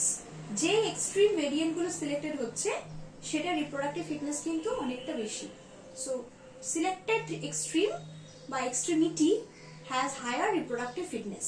Okay, আমি কেন ফিচারগুলো বললাম, কারণ তোদের এক্সপিরিয়েন্সও নিশ্চয়ই বলে যে এই ধরনের প্রশ্ন আসে যে একটা পার্টিকুলার স্টেবিলাইজিং সিলেকশন বল বা ডিরেকশনাল সিলেকশনে বল, তার কোন কোন ফিচার্সের কম্বিনেশন গুলো ইজ কারেক্ট, ঠিক আছে। তো সেগুলোর জন্য এই টার্মস গুলো কিন্তু খেলতে হবে মাথায়, তাই জন্য আমি আলাদা করে এক্সপ্লেন করে দিলাম বা মেনশন করে দিলাম। তো কারণ হ্যাঁ হ্যাঁ বল, ওই এলিমিনেশনের পার্টটা কি বললে? একটু আর কি বললাম বলতো, মানে কি ধরনের কথা বললাম বল। ওই ফিচার মানে পয়েন্টার কোশ্চেনে এলিমিনেশন অফ মানে ওই একটা এক্সট্রিম ছিল তার আচ্ছা আচ্ছা আচ্ছা বুঝতে পেরেছি, যেটা বললাম হচ্ছে এলিমিনেশন অফ অ্যাভারেজ ফিচার্স। আচ্ছা আচ্ছা, ঠিক আছে, মানে এক্সট্রিমস গুলোকে সিলেক্ট করে অ্যাভারেজ, মানে এক্সট্রিমস গুলোকে না, যে কোনো একটা এক্সট্রিমকে সিলেক্ট করে অ্যাভারেজ ফিচার্স যেগুলো আছে সেটাকে এলিমিনেট করে দেয়। ওকে, আর রিপ্রোডাক্টিভ ফিটনেস হচ্ছে সবসময় যে এক্সট্রিম অফ ভেরিয়েন্টসটাকে সিলেক্ট করবে তাদের সবসময় বেশি হবে। মোটামুটি এই, কারণ বেসিক টার্মস গুলো যদি খেলে থাকে তাহলে সেগুলোই কম্বিনেশনে তোরা পেয়ে যাবে অপশনে। ওকে, তাহলে নেক্সট আমি স্টেবিলাইজিং সিলেকশনে আসি।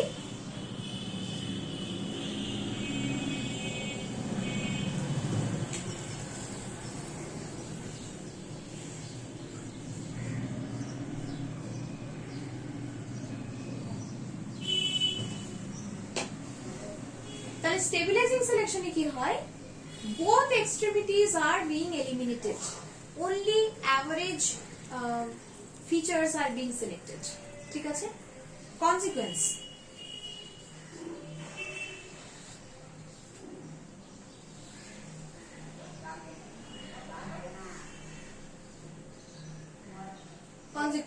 dotted line is the after selection thing আর সিঙ্গেল লাইন হচ্ছে before selection.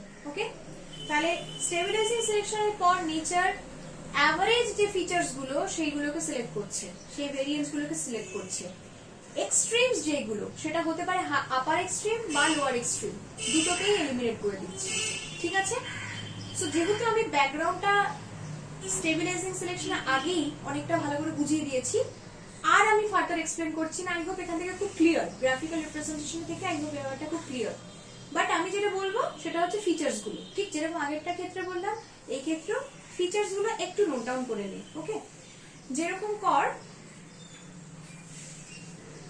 keeps a population constant genetically. ওকে, তাহলে keeps a population genetically constant, এটা খুব ইম্পর্টেন্ট একটা ফিচার। তাহলে একটা পপুলেশনকে জেনেটিক্যালি কিন্তু কনস্ট্যান্ট রাখছে, কেন? বিকজ এই যে ইন্টারমিডিয়েট যে ফেনোটাইপস, এই intermediate phenotypes are being selected, এটা সেকেন্ড পয়েন্ট করে নি, তারপরে আমি বোঝাচ্ছি। সেকেন্ড পয়েন্ট করে দেয়, intermediate phenotypes are selected, extreme phenotypes are being eliminated. ঠিক আছে, তাহলে প্রথমটা বলেছিলাম হচ্ছে জেনেটিক্যালি কনস্ট্যান্ট রাখে পপুলেশনকে, intermediate phenotypes are being kept constant, extreme phenotypes are being eliminated. আর একটা যেটা করবি সেটা হচ্ছে যে হোমোজাইগোসিটি ইনক্রিজ করে। ঠিক আছে, ইনক্রিজেস হোমোজাইগোসিটি, বিকজ ইন্টারমিডিয়েট যারা তাদের মধ্যে কিন্তু ভেরিয়েশনস রিলেটিভলি কম, তাই তাদের মধ্যে হোমোজাইগোসিটি বেশি থাকবে, তবেই তাদেরকে সিলেক্ট করার জন্য আমি বলতে পারি যে জেনেটিক্যালি কনস্ট্যান্ট থাকবে।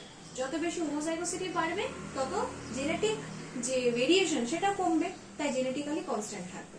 Okay, so first point was genetically constant রাখবে পপুলেশনকে, সেকেন্ড ওয়াজ ইন্টারমিডিয়েট ফিনোটাইপকে সিলেক্ট করে এক্সট্রিম গুলোকে এলিমিনেট করবে, থার্ড পয়েন্ট হচ্ছে হোমোজাইগোসিটি ইন্ট্রোডিউস করবে পপুলেশনে। ওকে,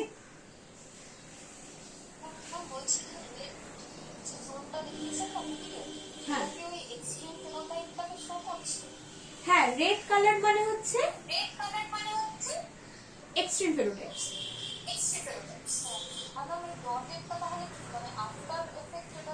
হ্যাঁ হ্যাঁ,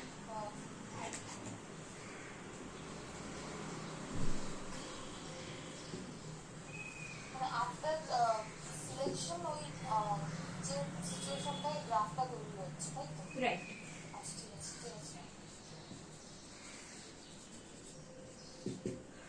ঠিক আছে, এই হচ্ছে ব্যাপার। তাহলে ডিরেকশনাল সিলেকশনের এক্সাম্পল হচ্ছে ইন্ডাস্ট্রিয়াল মেলানিজম, ওটাও একটু সাইডে লিখে নিস। ওকে, যেটা আমি এক্সপ্লেন করেছিলাম, বলেওছিলাম তখন, হয়তো লিখেছিস। স্টেবিলাইজিং সিলেকশনের এক্সাম্পল হচ্ছে, সেটাও তোরা রিলেট করতে পারবি, সেটা হচ্ছে হিউম্যান বার্থ, কি বলবো, বডি ওয়েট। মানে যখন নিউ বর্নসরা জন্মায় তখন তাদের যদি খুব আন্ডারওয়েট হয়, obviously you do have knowledge about this fact, everyone must be having this concept, যে যদি খুব আন্ডারওয়েট হয় তাহলে সার্ভাইভিলিটি কিন্তু খুব রিস্কি হয়ে যায়, তাই না? তাদেরকে আর কি খুব ক্লোজ নিট অবজারভেশনে রাখতে হয়, তাদেরকে অনেক হিট দিতে হয়, তারপরে তাদেরকে ইনকিউবেট করে তবে গিয়ে তারা রিস্ক ফ্রি হয়।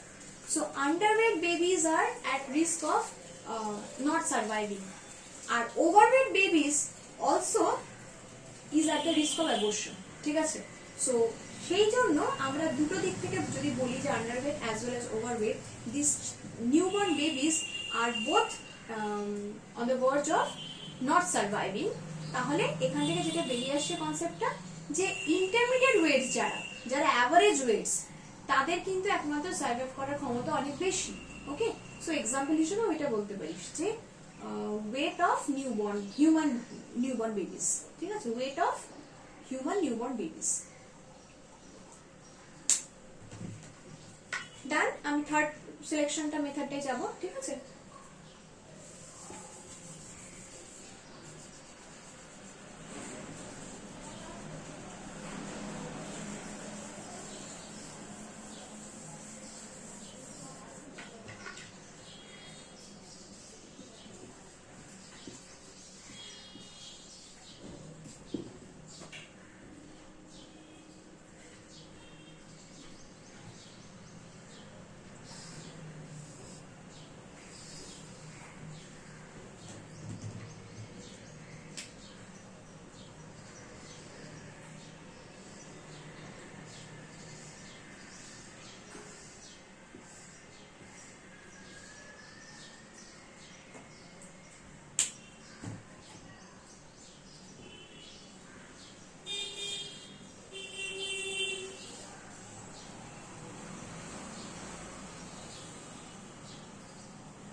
বেসিক্যালি যেটা দাঁড়াচ্ছে সেটা হচ্ছে যে স্টেবিলাইজিং সিলেকশনের ঠিক উল্টো কনসেপ্টটা। স্টেবিলাইজিং সিলেকশন বলে ইন্টারমিডিয়েট ফেনোটাইপসকে একমাত্র সার্ভাইভ করাতে পারবে, এক্সট্রিম গুলোকে এলিমিনেট করে দেবে। এই ক্ষেত্রে উল্টো ইন্টারমিডিয়েট ফেনোটাইপস গুলো কোনোভাবেই সার্ভাইভ করতে পারবে না, এলিমিনেটেড হয়ে যাবে। Extreme phenotypes, both extreme phenotypes can survive. মানে তোরা বলবি ডিরেকশনালের মতন এটা, বাট ডিরেকশনে কি হয়, যে কোনো একটা এক্সট্রিম সিলেক্টেড হয়। However, disruptive both extremes are being selected. ঠিক আছে? So this is absolutely the opposite of the stabilizing selection. এই ক্ষেত্রে গ্রাফিক্যাল রিপ্রেজেন্টেশনটা এইভাবে আসছে যে আমাদের এন্টায়ার যে পপুলেশন সাইজটা তার মধ্যে যে ইন্টারমিডিয়েট ফেনোটাইপ সেগুলো আমরা এলিমিনেট করে দিচ্ছি, পড়ে থাকছে দুটো এক্সট্রিম। সেটাই কিন্তু আমি এখানে আফটার সিলেকশন ডটেড লাইন হিসেবে দেখাচ্ছি যে মাঝখানে একটা ডিপ আসছে। এই ডিপ বা ফলটা হচ্ছে ডিউ টু এলিমিনেশন, আর দুই দিকে দেখ সিলেকশনের জন্য পিক তৈরি হচ্ছে। ঠিক আছে? সো এই হচ্ছে concept of disruptive selection. Disruptive সিলেকশনের ফিচার্স বলবো, তার আগে এক্সাম্পলটা বলে দিই। একটা বাটারফ্লাই হয় পার্টিকুলারলি, সেটাকে বলা হয় প্যাপিলিও ডার্ডেনাস। প্যাপিলিও ডার্ডেনাস, ওকে। তার যে এক্সট্রিম বডি কালার ফিনোটাইপস সেইগুলো কিন্তু আমি আরেকটা বলতে পারি, আরেকটা হচ্ছে শেল্ড, একটা শেল্ড অ্যানিমেল আছে মোলাস গ্রুপের, একটা মোলাস বেসিক্যালি। সেই মোলাসটা বেসিক্যালি যেটা কি হয় সেটা হচ্ছে যখন ও ক্লিয়ার ওয়াটারে থাকে তখন ওর হোয়াইট যে ফেনোটাইপ, মানে বডির যে শেল কালার যেটা হোয়াইট কালার, সেটা অনেক বেশি ওকে সার্ভাইভ করতে হেল্প করে, বিকজ ক্লিয়ার ওয়াটারে সেটা ভিজিবল হয় না, প্রেডেটর তাকে খুঁজে পায় না, ক্যামোফ্লেজড হয়ে যায়। যখন ও ওয়াটার থেকে সাইড মার্শি এরিয়ায় কোনো কেভস এর মধ্যে শেল্টার নেয়, কেভস এর ভেতরে একদম ডার্ক, তখন ব্ল্যাক কালার শেল সেই ভেরিয়েশনটা সার্ভাইভ করতে হেল্প করে। অন্ধকারের মধ্যে ব্ল্যাক কালার শেলটা আলাদা করে ডিস্টিংগুইশ করা যায় না, তাই তারা ক্যামোফ্লেজ হয়ে যায়।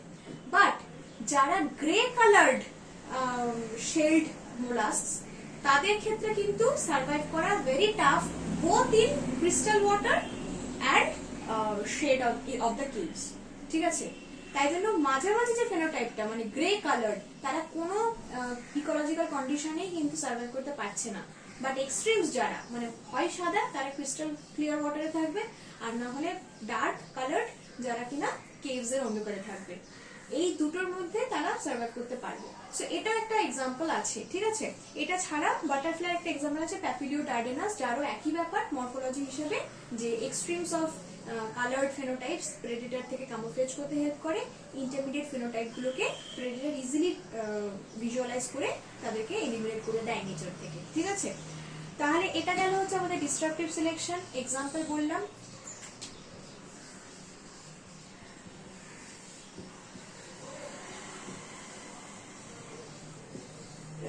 এটা হচ্ছে বাটারফ্লাই নামটা, যেটা এক্সাম্পলের জন্য আমি বললাম।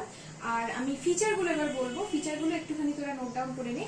সেটা হচ্ছে প্রথমত এক্সট্রিম ভ্যালুজ, এক্সট্রিম ভেরিয়েন্স বা এক্সট্রিম ভেরিয়েন্সটাই লিখ, extreme variance have higher reproductive fitness. ঠিক আছে?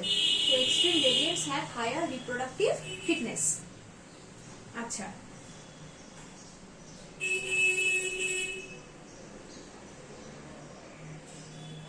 আর ইন্ট্রোডিউসেস হেটারোজাইগোসিটি।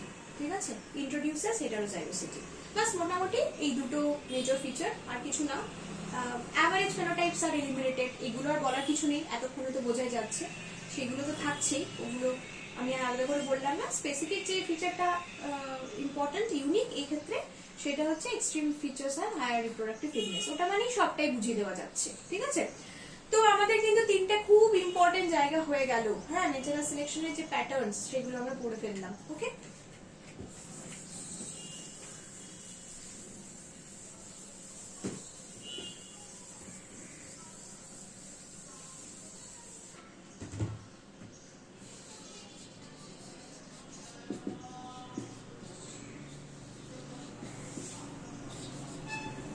নেক্সট আসছে হচ্ছে জেনেটিক ড্রিফট। জেনেটিক ড্রিফট কনসেপ্টটা হচ্ছে অন্য একজন বায়োলজিস্টের প্রপোজিশন, সেটাকে বলা, তার নাম হচ্ছে সিওয়েল রাইট।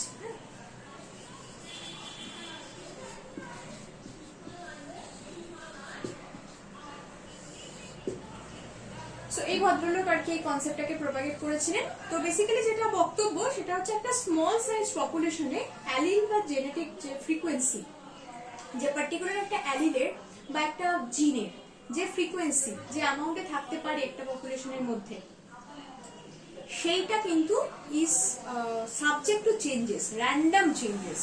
ওকে, সেটাকে বলা হয় হচ্ছে জেনেটিক ড্রিফট। তাহলে জেনেটিক ড্রিফটের মধ্যে কি কি কনসেপ্ট আসছে?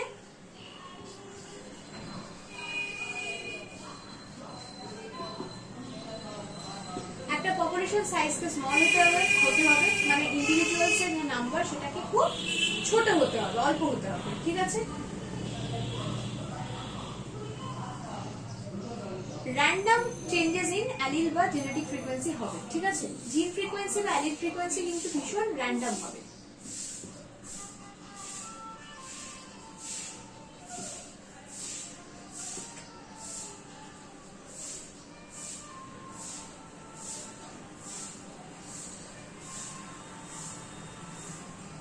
অ্যালিল ফ্রিকোয়েন্সি বা জিন ফ্রিকোয়েন্সি র্যান্ডম চেঞ্জেস দেখা দেবে, এটা একটা আলাদা ফিচার, ঠিক আছে।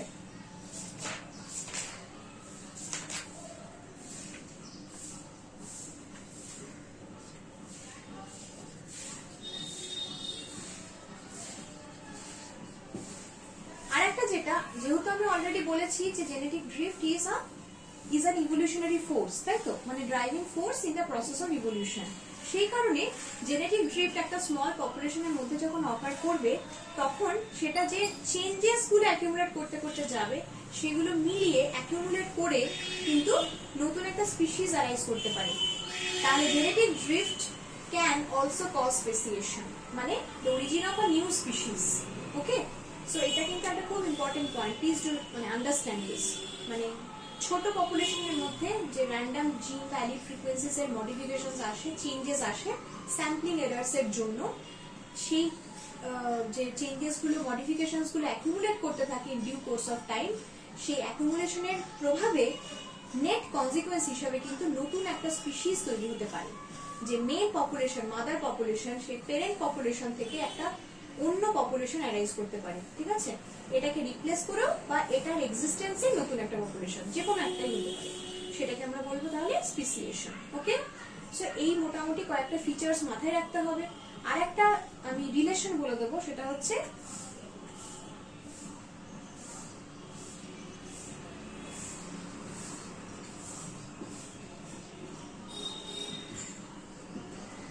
genetic drift is inversely related to population size.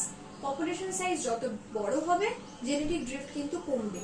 যত ছোট হবে, যত পপুলেশন সাইজ ছোট হবে, অর্থাৎ তার ইন্ডিভিজুয়ালস এর নাম্বারটা যত কম হবে, তত তার মধ্যে কিন্তু এরার্স অ্যাকিউমুলেট করার চান্সেস বাড়বে। সো জেনেটিক ড্রিফট তখন চান্সেসও বেড়ে যাবে। ওকে, এবার একটা কথা বলি, এইটা তোরা নিশ্চয়ই কখনো না কখনো পড়েছিস যে আমরা রিসার্চ ল্যাবরেটরিতে যখন এক্সপেরিমেন্ট গুলো করি, তখন আমাদের যদি অনেক বেশি স্যাম্পলস নিয়ে কাজ করি, আমাদের কিন্তু এরারের চান্সেস অনেক কমে যায়, ঠিক আছে। তাই জন্য তো বলা হয় যে এন মানে স্যাম্পল নাম্বার যত বেশি হবে, তত একটা পপুলেশনের উপরে কিন্তু স্টাডি বেটার হয়। এই যেরকম আমরা করোনা স্টাডি নিয়ে এত মানে কনসার্ন যে কখন কি হচ্ছে, কি হচ্ছে না হচ্ছে, তো আমরা দেখি যে কতগুলো জনের উপরে হচ্ছে, মানে এই যে ভ্যাকসিনেশনের যে এত স্টাডি চলছে, তো এক্স্যাক্টলি কত জনের উপরে কাজটা হচ্ছে। যত বেশি জনকে সার্ভে করে তার রেজাল্টস গুলোকে ইনক্লুড করা হচ্ছে, তত বেশি কিন্তু তার চান্সেস অফ এরার ফর্মেশন। ওকে, সেই জন্যই সেই কনসেপ্ট থেকে আসছে কিন্তু এই বিষয়টা, জেনেটিক ড্রিফট, যেটা কিনা একটা স্যাম্পলিং এরার, যেটা একটা র্যান্ডম চেঞ্জিং জিন ভ্যালির ফ্রিকোয়েন্সি, সেটা অবভিয়াসলি যত ছোট পপুলেশন হবে তত বেশি করে হবে, ঠিক আছে। যত বড় পপুলেশন হবে, সেই এরার গুলোকে ওভারকাম করার বা নিউট্রালাইজ করে দেওয়ার কিন্তু অন্যান্য অনেক ফোর্সেস থাকবে, ঠিক আছে। কিন্তু যত ছোট সাইজ হবে, সেই এরার গুলোকে মেটানো যাবে না, মেটানো তত বেশি টাফ হবে। ওকে, সো রিমেম্বার দিস, যে যত বেশি পপুলেশন মানে যত বেশি স্যাম্পল সাইজ হয়, তাহলে তো এরার চান্সেস হওয়ার প্রবাবিলিটিটা বেড়ে যায়। না, এরার চান্সেস হয়ে যাওয়ার প্রবাবিলিটি বেড়ে গেলেও সেটাকে ওভারকাম করার চান্সেসও বেড়ে যায়, ঠিক আছে। মানে দুটোকে যদি আমরা কম্পেয়ার করি, একটা হচ্ছে অকারেন্স অফ এরার, আর একটা হচ্ছে ওভারকামিং দ্যাট এরার। এই দুটোকে যদি কম্পেয়ার করি, যত বেশি পপুলেশন সাইজ হবে, তত একটা এরারকে ওভাররাইড করার জন্য আরো অনেক নিউট্রালাইজিং ফোর্সেস থাকবে, ঠিক আছে। সো এই সমস্যাটা কিন্তু ছোট পপুলেশনে মানে সমস্যাটা না, এই অ্যাডভান্টেজটা ছোট পপুলেশনে থাকে না। ছোট পপুলেশনে ইমিডিয়েট যখন কোনো এরার হয়ে যায় তখনই সেটাকে ওভারকাম করার জন্য আর কোনো পার্টিসিপেন্টস থাকে না, সেই এরারটা থেকে যায়, সেইভাবে নতুন পপুলেশনটাই ট্রান্সমিটেড হয়। ঠিক আছে, তাহলে শুধু এরারটাকে কনসিডার করলে চলবে না, সেই এরারটাকে নিউট্রালাইজ করা বা সাপ্রেস করার জন্য যে অন্যান্য পজিটিভ ফোর্সেস গুলো আছে সেটাকেও কনসিডার করতে হবে। ওকে, সেই কারণে আমরা বড় পপুলেশনকে অলওয়েজ এরার ফ্রি বা লেস এরার হিসেবে কনসিডার করি। তো এই পপুলেশন সাইজ যেটা কনসেপ্ট আমি বললাম যে এটা ঠিক ইনভার্সলি প্রপোর্শনাল হচ্ছে জেনেটিক ড্রিফট। ফাইন, তো আমরা জেনেটিক ড্রিফটের ব্যাপারটা বুঝলাম, এই তার ফিচার্স মোটামুটি আমরা ইনলিস্ট করতে পারি। জেনেটিক ড্রিফটের দুটো ফেস আছে, দুটো ডাইমেনশন আছে, একটাকে বলি আমরা ফাউন্ডার্স এফেক্ট, একটাকে বলি হচ্ছে বটলনেক এফেক্ট। বেসিক্যালি এই নামগুলো দেওয়া হয়েছে দুটো আলাদা আলাদা কনটেক্সটকে বোঝানোর জন্য, সেই কনটেক্সট দুটোকে আমি বলে দিচ্ছি।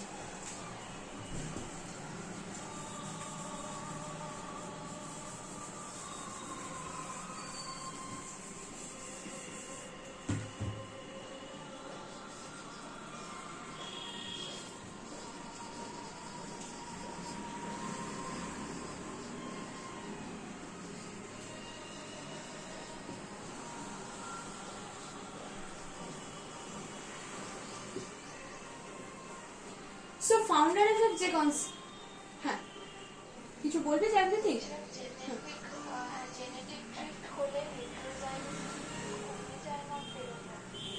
দেখ, যখন ধর কোন একটা ইয়ে হচ্ছে, মানে একটা পার্টিকুলার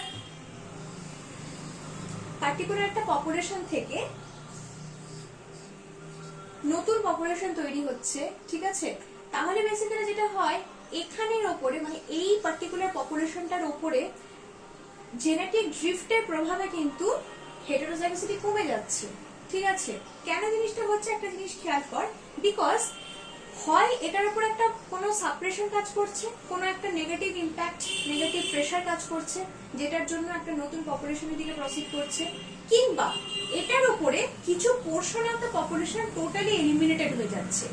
এবার ধর 10 রকম অ্যালিল ফ্রিকোয়েন্সি ছিল, তার মধ্যে কোনো একটা ন্যাচারাল ক্রাইসিসের জন্য, যেটা কোনো ক্যাটাস্ট্রফি হতে পারে, যে কোনো একটা ন্যাচারাল ক্যাটাস্ট্রফি হতে পারে, সেই ন্যাচারাল ক্যাটাস্ট্রফির জন্য 5 রকম জিন ফ্রিকোয়েন্সি বা অ্যালিল ফ্রিকোয়েন্সি এলিমিনেটেড হয়ে গেল।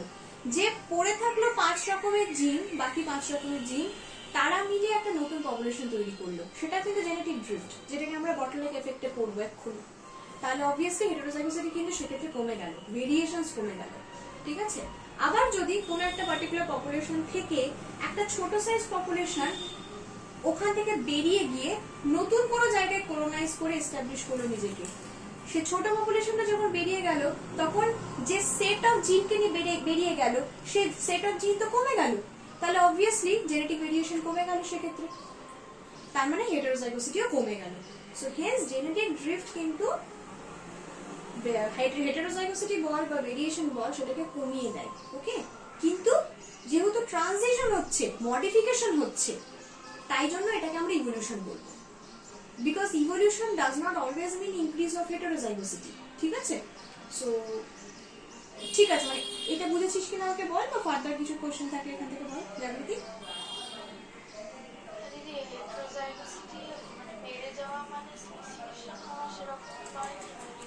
না শোন, স্পিসিয়েশনটা is not always a effect of হেটেরোজাইগোসিটি।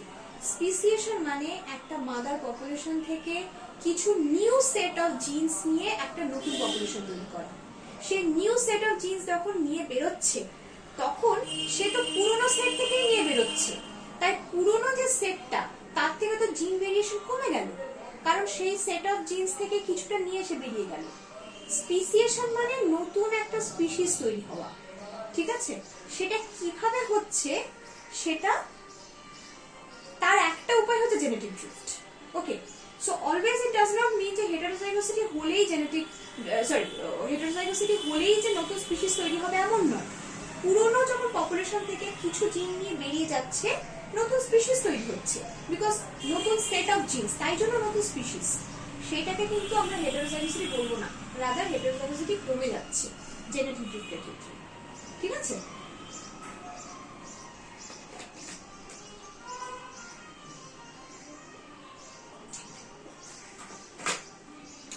বল জানবি আর কি মানে ট্যানজেন্সিয়াল আর কোনো প্রবলেম থাকলে বলে।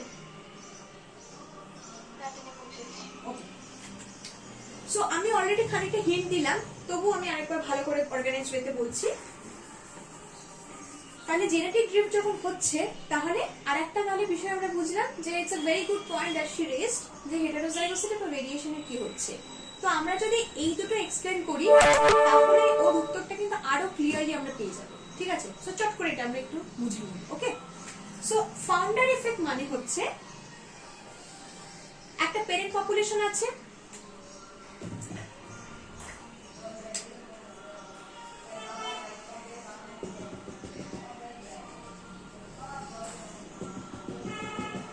ধর একটা প্যারেন্ট পপুলেশন আছে যেটা আমি ব্লু দিয়ে মার্ক করেছি, তার মধ্যে একটা পার্ট যেটা আমি রেড দিয়ে ডটেড হয়ে মার্ক করেছি, সেই পোরশনটা সেই প্যারেন্ট পপুলেশন থেকে বেরিয়ে গিয়ে একটা নতুন জায়গায় কলোনাইজ করলো, এস্টাবলিশ করলো নিজেকে। ঠিক আছে, তাহলে একটা জিনিস খেয়াল কর যে এই এন্টায়ার পপুলেশনের মধ্যে যে জেনেটিক ফ্রিকোয়েন্সি ছিল, যে জিন বা অ্যালিল ফ্রিকোয়েন্সি ছিল, তার মধ্যে একটা portion of set of genes নিয়ে এই পপুলেশনটা কিন্তু বেরিয়ে গেল। তাহলে বেসিক্যালি কি হলো, এই পপুলেশনটা হেটারোজাইগোসিটি এবং ভেরিয়েশন কিন্তু কমে গেল। ওকে, এবার আমি বলবো হচ্ছে যে এই কনসেপ্টটাকে আমরা ফাউন্ডার্স এফেক্ট কেন বললাম, বিকজ এই যে নতুন পপুলেশন, একটা ছোট পপুলেশন যেটা প্যারেন্ট পপুলেশন থেকে নিজেকে বার করে নিয়ে গিয়ে নতুন জায়গায় কলোনাইজ করলো, সে কিন্তু একটা নতুন পপুলেশনের জন্য পায়োনিয়ার বা ফাউন্ডার। সেই জন্য আমি এই পপুলেশনটার ভিত্তিতে আমি এই কনসেপ্টটাকে বলবো ফাউন্ডার্স এফেক্ট। ক্লিয়ার হয়েছে কি? কারোর অসুবিধা থাকলে একবার বলতে পারিস। ইন দ্য মিনটাইম আমি আরেকবার জাস্ট বলে দিই, সেটা হচ্ছে প্যারেন্ট পপুলেশন থেকে যে সেট অফ জিন ফ্রিকোয়েন্সিস, ভ্যালিড ফ্রিকোয়েন্সিস ছিল, তার থেকে একটা পোর্শন অফ জিন ফ্রিকোয়েন্সি, ভ্যালিড ফ্রিকোয়েন্সি নিয়ে একটা ছোট পপুলেশন বেরিয়ে গেল। সেই পুরোনোটা কিন্তু থেকে গেল, পুরোনোটা কিন্তু এলিমিনেটেড হয়নি। পুরোনোটা থেকে নতুন একটা পপুলেশন বেরিয়ে গেল, সেই পপুলেশনটা এখনো স্পিসিস ফর্ম করেনি। স্পিসিস ফর্ম করতে গেলে একটা wide range of variation accumulate করতে হয়। মাইনর ভেরিয়েশন যেটা জেনেটিক ড্রিফট শো করে, সেগুলো অ্যাকুমুলেট করা কিন্তু স্পিসিয়েশন বলে না। স্পিসিয়েশন এর ডিউ কোর্সে হলেও হতে পারে যদি মডিফিকেশনটা কন্টিনিউ করতে থাকে। ওকে, তাহলে সেটাকে বলে ম্যাক্রো ইভলিউশন। ঠিক আছে, রিমেম্বার, ম্যাক্রো ইভলিউশন আর মাইক্রো ইভলিউশন। স্পিসিস তৈরি হওয়ার যে ইভলিউশনটা, সেই প্রসেসটাকে বলে ম্যাক্রো ইভলিউশন। স্পিসিসের তলায় যদি কোনো মডিফিকেশনস দেখায় একটা কোনো পপুলেশন, তাহলে সেই ইভলিউশন প্রসেসটাকে বলবো আমরা মাইক্রো ইভলিউশন। ওকে, তাহলে এখন মাইক্রো ইভলিউশন চলছে। তো এই যে নতুন পপুলেশনটা কিছু জিন নিয়ে বেরিয়ে গেল, সেই ব্যাপারটা নতুন জায়গায় গিয়ে এস্টাবলিশ করলো, তাই এই ছোট পপুলেশন যেটা নতুন জায়গায় গিয়ে এস্টাবলিশ করার ভিত্তিটা তৈরি করলো, তাকে আমি বলবো পায়োনিয়ার বা ফাউন্ডার। ওকে, নেক্সট আসছি হচ্ছে আমি বটলনেকস এফেক্টে।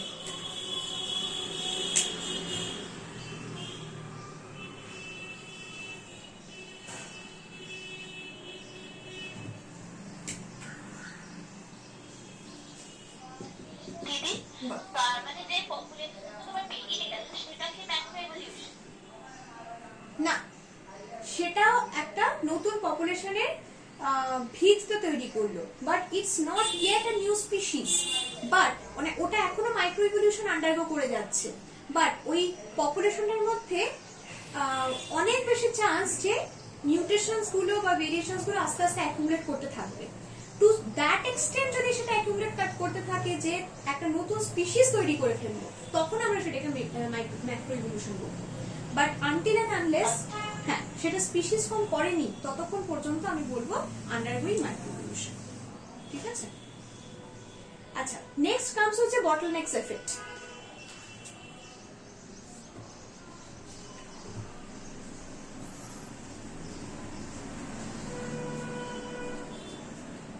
তাহলে একটা পুরোনো পপুলেশন ছিল ঠিক এইরকম প্যারেন্ট পপুলেশনের মতো, এইরকম প্যারেন্ট পপুলেশনের মধ্যে একটা প্যারেন্ট পপুলেশন এখানে দেখাচ্ছি।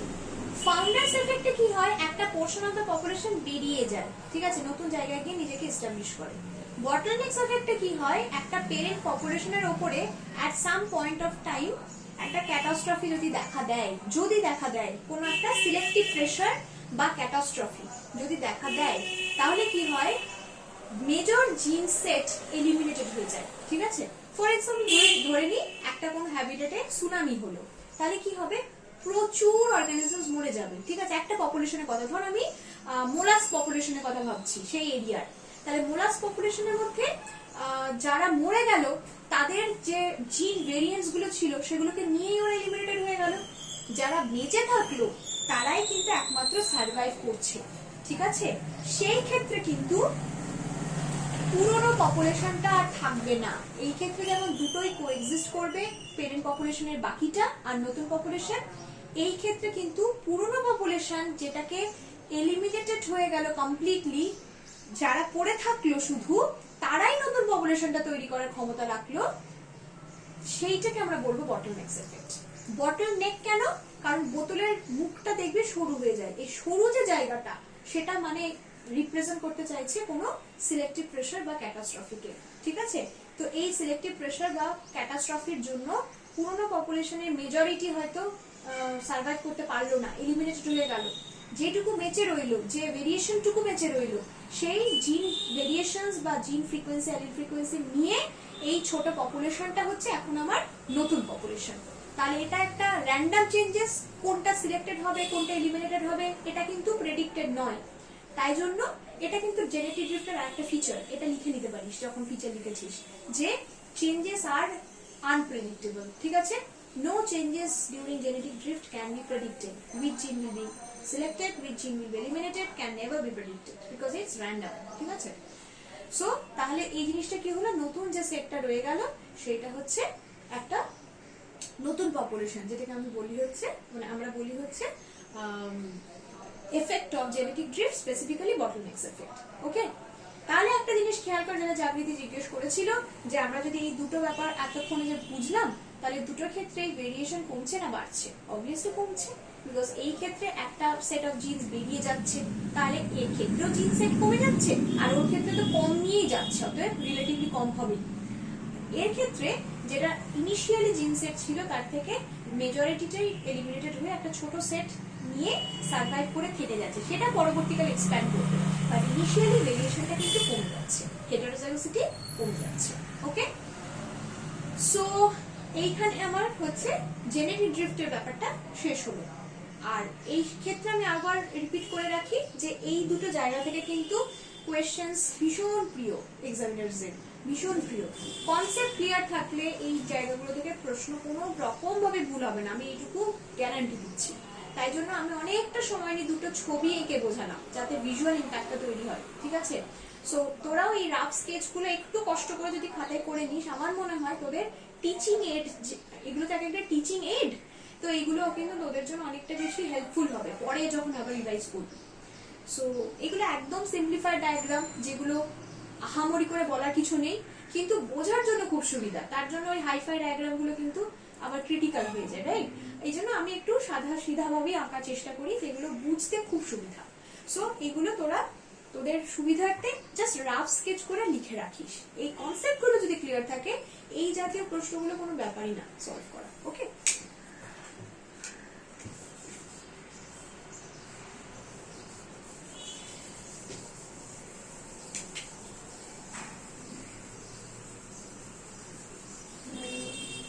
আমি কি বোঝাচ্ছিলাম? আই হোপ তোদের মনে আছে, ইভলিউশনারি ফোর্সেস, তাই তো? প্রথমে বুঝিয়েছি হচ্ছে ন্যাচারাল সিলেকশন, তার প্যাটার্নস বুঝিয়েছি, তারপরে বোঝালাম জেনেটিক ড্রিফট, তার দুটো মেজর টাইপস, দুটো ডাইমেনশন বা দুটো wings.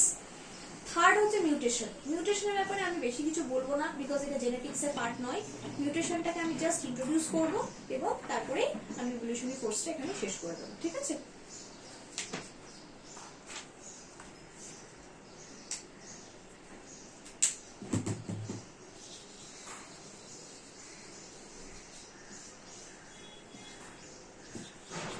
So as shed earlier, আমি বলেছি যে কোনো একটা পপুলেশনের যে নেট এফেক্ট যখন ট্রানজিশন হচ্ছে, তখন তার যে প্রসেস অফ ইভলিউশন সেটাকে বোঝানোর জন্য ন্যাচারাল সিলেকশন আমাদের হাতে রয়েছে।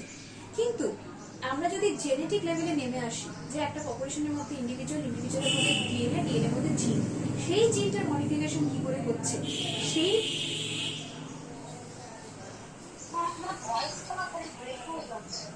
তাই ও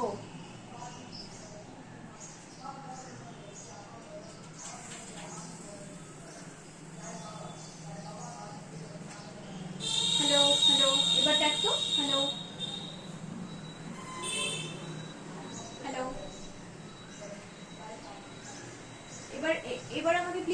ওপিনিয়ন দে।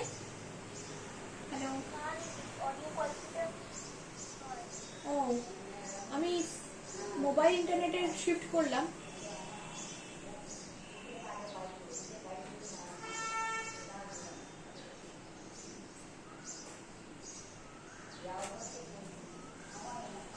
হ্যালো, এবার এবার দেখ তো, ঠিক আছে? Okay fine. তো আমি মিউটেশনের কনসেপ্টটা বলছিলাম, ঠিক আছে? এটা খুব মিস কিছু হয়নি, বিকজ আমি জাস্ট টাচ করে বেরিয়ে যাব, বিকজ মিউটেশনটা এখানে খুব বেশি বলবার নেই, সেটা জেনেটিক্সেই বলার ভালো আর কি। তো মিউটেশনের কনসেপ্টটা মানে ইন টার্মস অফ ইভলিউশন হচ্ছে যে আমরা যখন একটা পপুলেশনের নেট এফেক্ট, নেট ফেনোটাইপ যখন স্টাডি করব, তখন যেটা দাঁড়ায় সেটা হচ্ছে natural selection is the best way. সেটা আমি এরকম কনসেপ্টটা বলেছি তোদের। কিন্তু যখন আমি একটা পপুলেশনের মধ্যে ইন্ডিভিজুয়াল পড়বো, ইন্ডিভিজুয়ালের নিজস্ব জিন মানে নিজস্ব ডিএনএ এবং তার মধ্যে একটা জিন, তার যে মিউটেশন বা তার যে চেঞ্জ, হেরিডিটারি চেঞ্জ, সেটাকে আমরা কিন্তু বেস্ট এক্সপ্লেন করতে পারবো মিউটেশন দিয়ে। এবং মিউটেশন কনসেপ্টটা কিন্তু ইভলিউশনের ক্ষেত্রে র্যান্ডাম, ঠিক আছে? স্পন্টেনিয়াস মিউটেশন অবভিয়াসলি র্যান্ডাম হয়।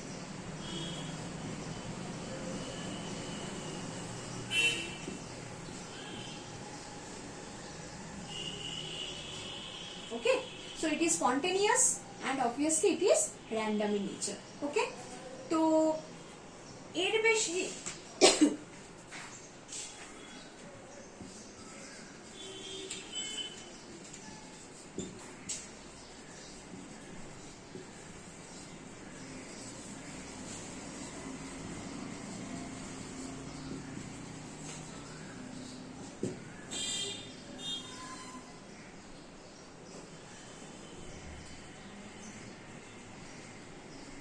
ঠিক আছে? আচ্ছা, সো এই হচ্ছে ব্যাপার। আর একটা কথা বলে দিই, সেটা হচ্ছে যে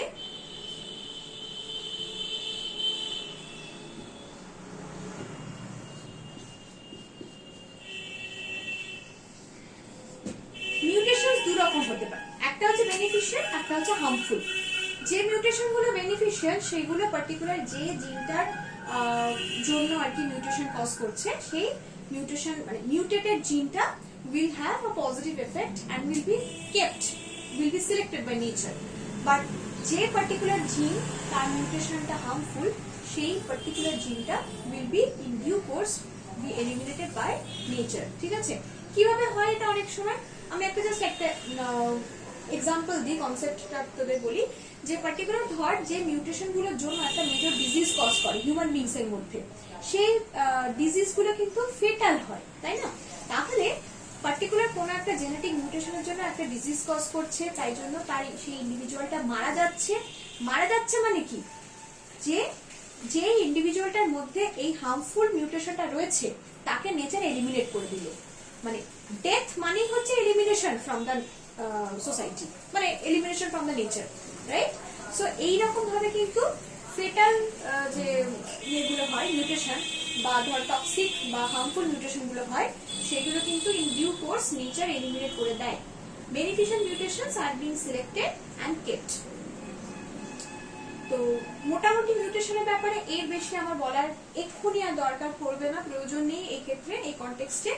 ওকে, সো আমি তোদেরকে যে ফার্স্ট সেকশন সেটা থেকে কিন্তু সবটাই করিয়ে দিয়েছি, ঠিক আছে? সো ফার্স্ট সেকশন আমাদের ল্যামার্কিজম, ডারউইনিজমের আন্ডারে variation, adaptation, struggle for existence, competition, fitness, natural সিলেকশনের যে various patterns, genetic drift, Mendelism বলেছি, তার জেনেটিক ড্রিফটের আন্ডারে বটলনেকস এফেক্ট বলেছি, ফাউন্ডার্স এফেক্ট বলেছি, সো মিউটেশনের কনসেপ্টটা খানিকটা বলেছি। So taken all this together, আমার মনে হয় ফার্স্ট সেকশনে এর বেশি পড়বার দরকার নেই।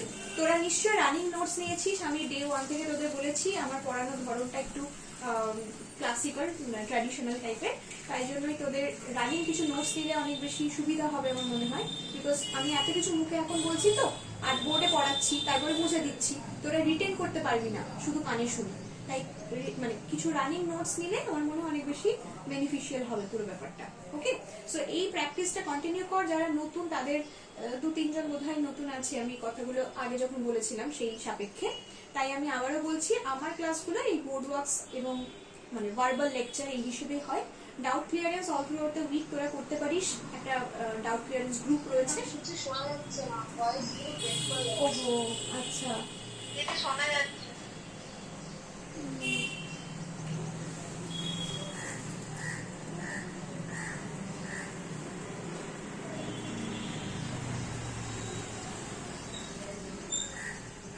আচ্ছা, এবার একটু বলতো কি অবস্থা মৌসুমী তোর? আমার মনে হয় ওরই ফোনে প্রবলেম হচ্ছে। তাই? আচ্ছা, এনিওয়েজ আমি একদম শেষ করে এসেছি, ঠিক আছে?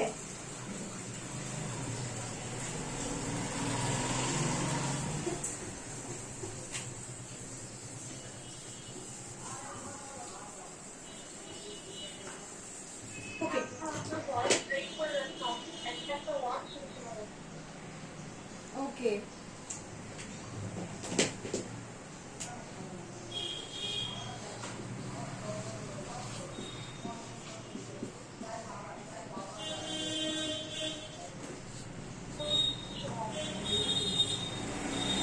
ঠিক আছে,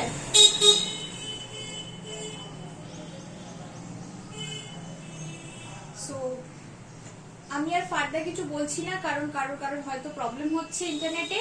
ক্লাস এখানেই শেষ। ওকে, ডাউটস বা clarifications whatever, do it via WhatsApp group throughout the week, any time as per your convenience and requirement, ঠিক আছে? তো তাহলে আমি এখানেই ক্লাসটা ড্রপ করছি। Okay, so signing off. হ্যাঁ বলো। বলছি যে এভলিউশনটা কোনখান থেকে পড়বো? আচ্ছা দেখ, ইভলিউশনটা আমি যতটা পড়াচ্ছি, তোরা যদি রানিং নোটস নিস আমি বলবো আর কোনো হেল্প নেওয়ার দরকার নেই, ঠিক আছে? মানে আমি পুরোটাই সেইভাবেই করাচ্ছি যাতে কিছু ফাঁক না থাকে। আমি পুরোটাই করিয়ে দিচ্ছি, এরকম না যে আমি হেডিংস গুলো করাচ্ছি, ভেতরগুলো তোদের আরো পড়তে হবে, এইরকম নয়। আমি পুরোটাই একদম খুঁটিয়ে খুঁটিয়ে পয়েন্ট ধরে ধরে করে দিচ্ছি। সো আই বিলিভ যে তোরা যদি একটু রানিং নোটসটা কষ্ট করে নিস, কিছু কিছু জায়গা যেগুলো তোদের মনে হচ্ছে ইম্পর্টেন্ট সেগুলো নিস, তাহলে আর কিছু এর বাইরে দরকার পড়বে না। আর তোদের রেকর্ডিংটা তো থাকবেই, তাই বোর্ডে লেখা টেখা যাগুলো থাকছে সেগুলো রেকর্ডিং দেখে ফার্দার আরো প্রিপেয়ার করে নিতে পারিস। ইভলিউশন পোর্শনটা আমি বলবো এটাই কর, এর বাইরে করার দরকার নেই, আচ্ছা, ঠিক আছে? প্লাস কোয়েশ্চেন সলভিং তো থাকবেই, সেটা পরে করবো আমরা। ওকে, সো ও দিদি বলছি ওই আগের দিন ইকোলজির যে কোশ্চেন গুলো হ্যাঁ। করেছিল ওগুলো কি মানে পাওয়া যাবে? মানে আগের দিন আমি ছিলাম না। আচ্ছা, ইকোলজির কোয়েশ্চেন বলতে আমি আগের দিন কিন্তু পড়িয়েছিলাম, আমি কোয়েশ্চেন সলভ করাইনি। তো সেটা বোধহয় এখনো আপলোড করা হয়নি, ওটা একটু ইয়ে করছে, এডিট করছে বোধহয় অরিজিৎ। তো ওটা আপলোড করে দিলে পেয়ে যাবি তারপর, ঠিক আছে? ক্লাসে পেয়ে যাবি। ওকে, ঠিক আছে, আজকে তাহলে আমি লিভ করে দিলাম। ওকে, আবার নেক্সট ক্লাসে দেখা হবে, আমি তার আগে নোটিফাই করে দেবো।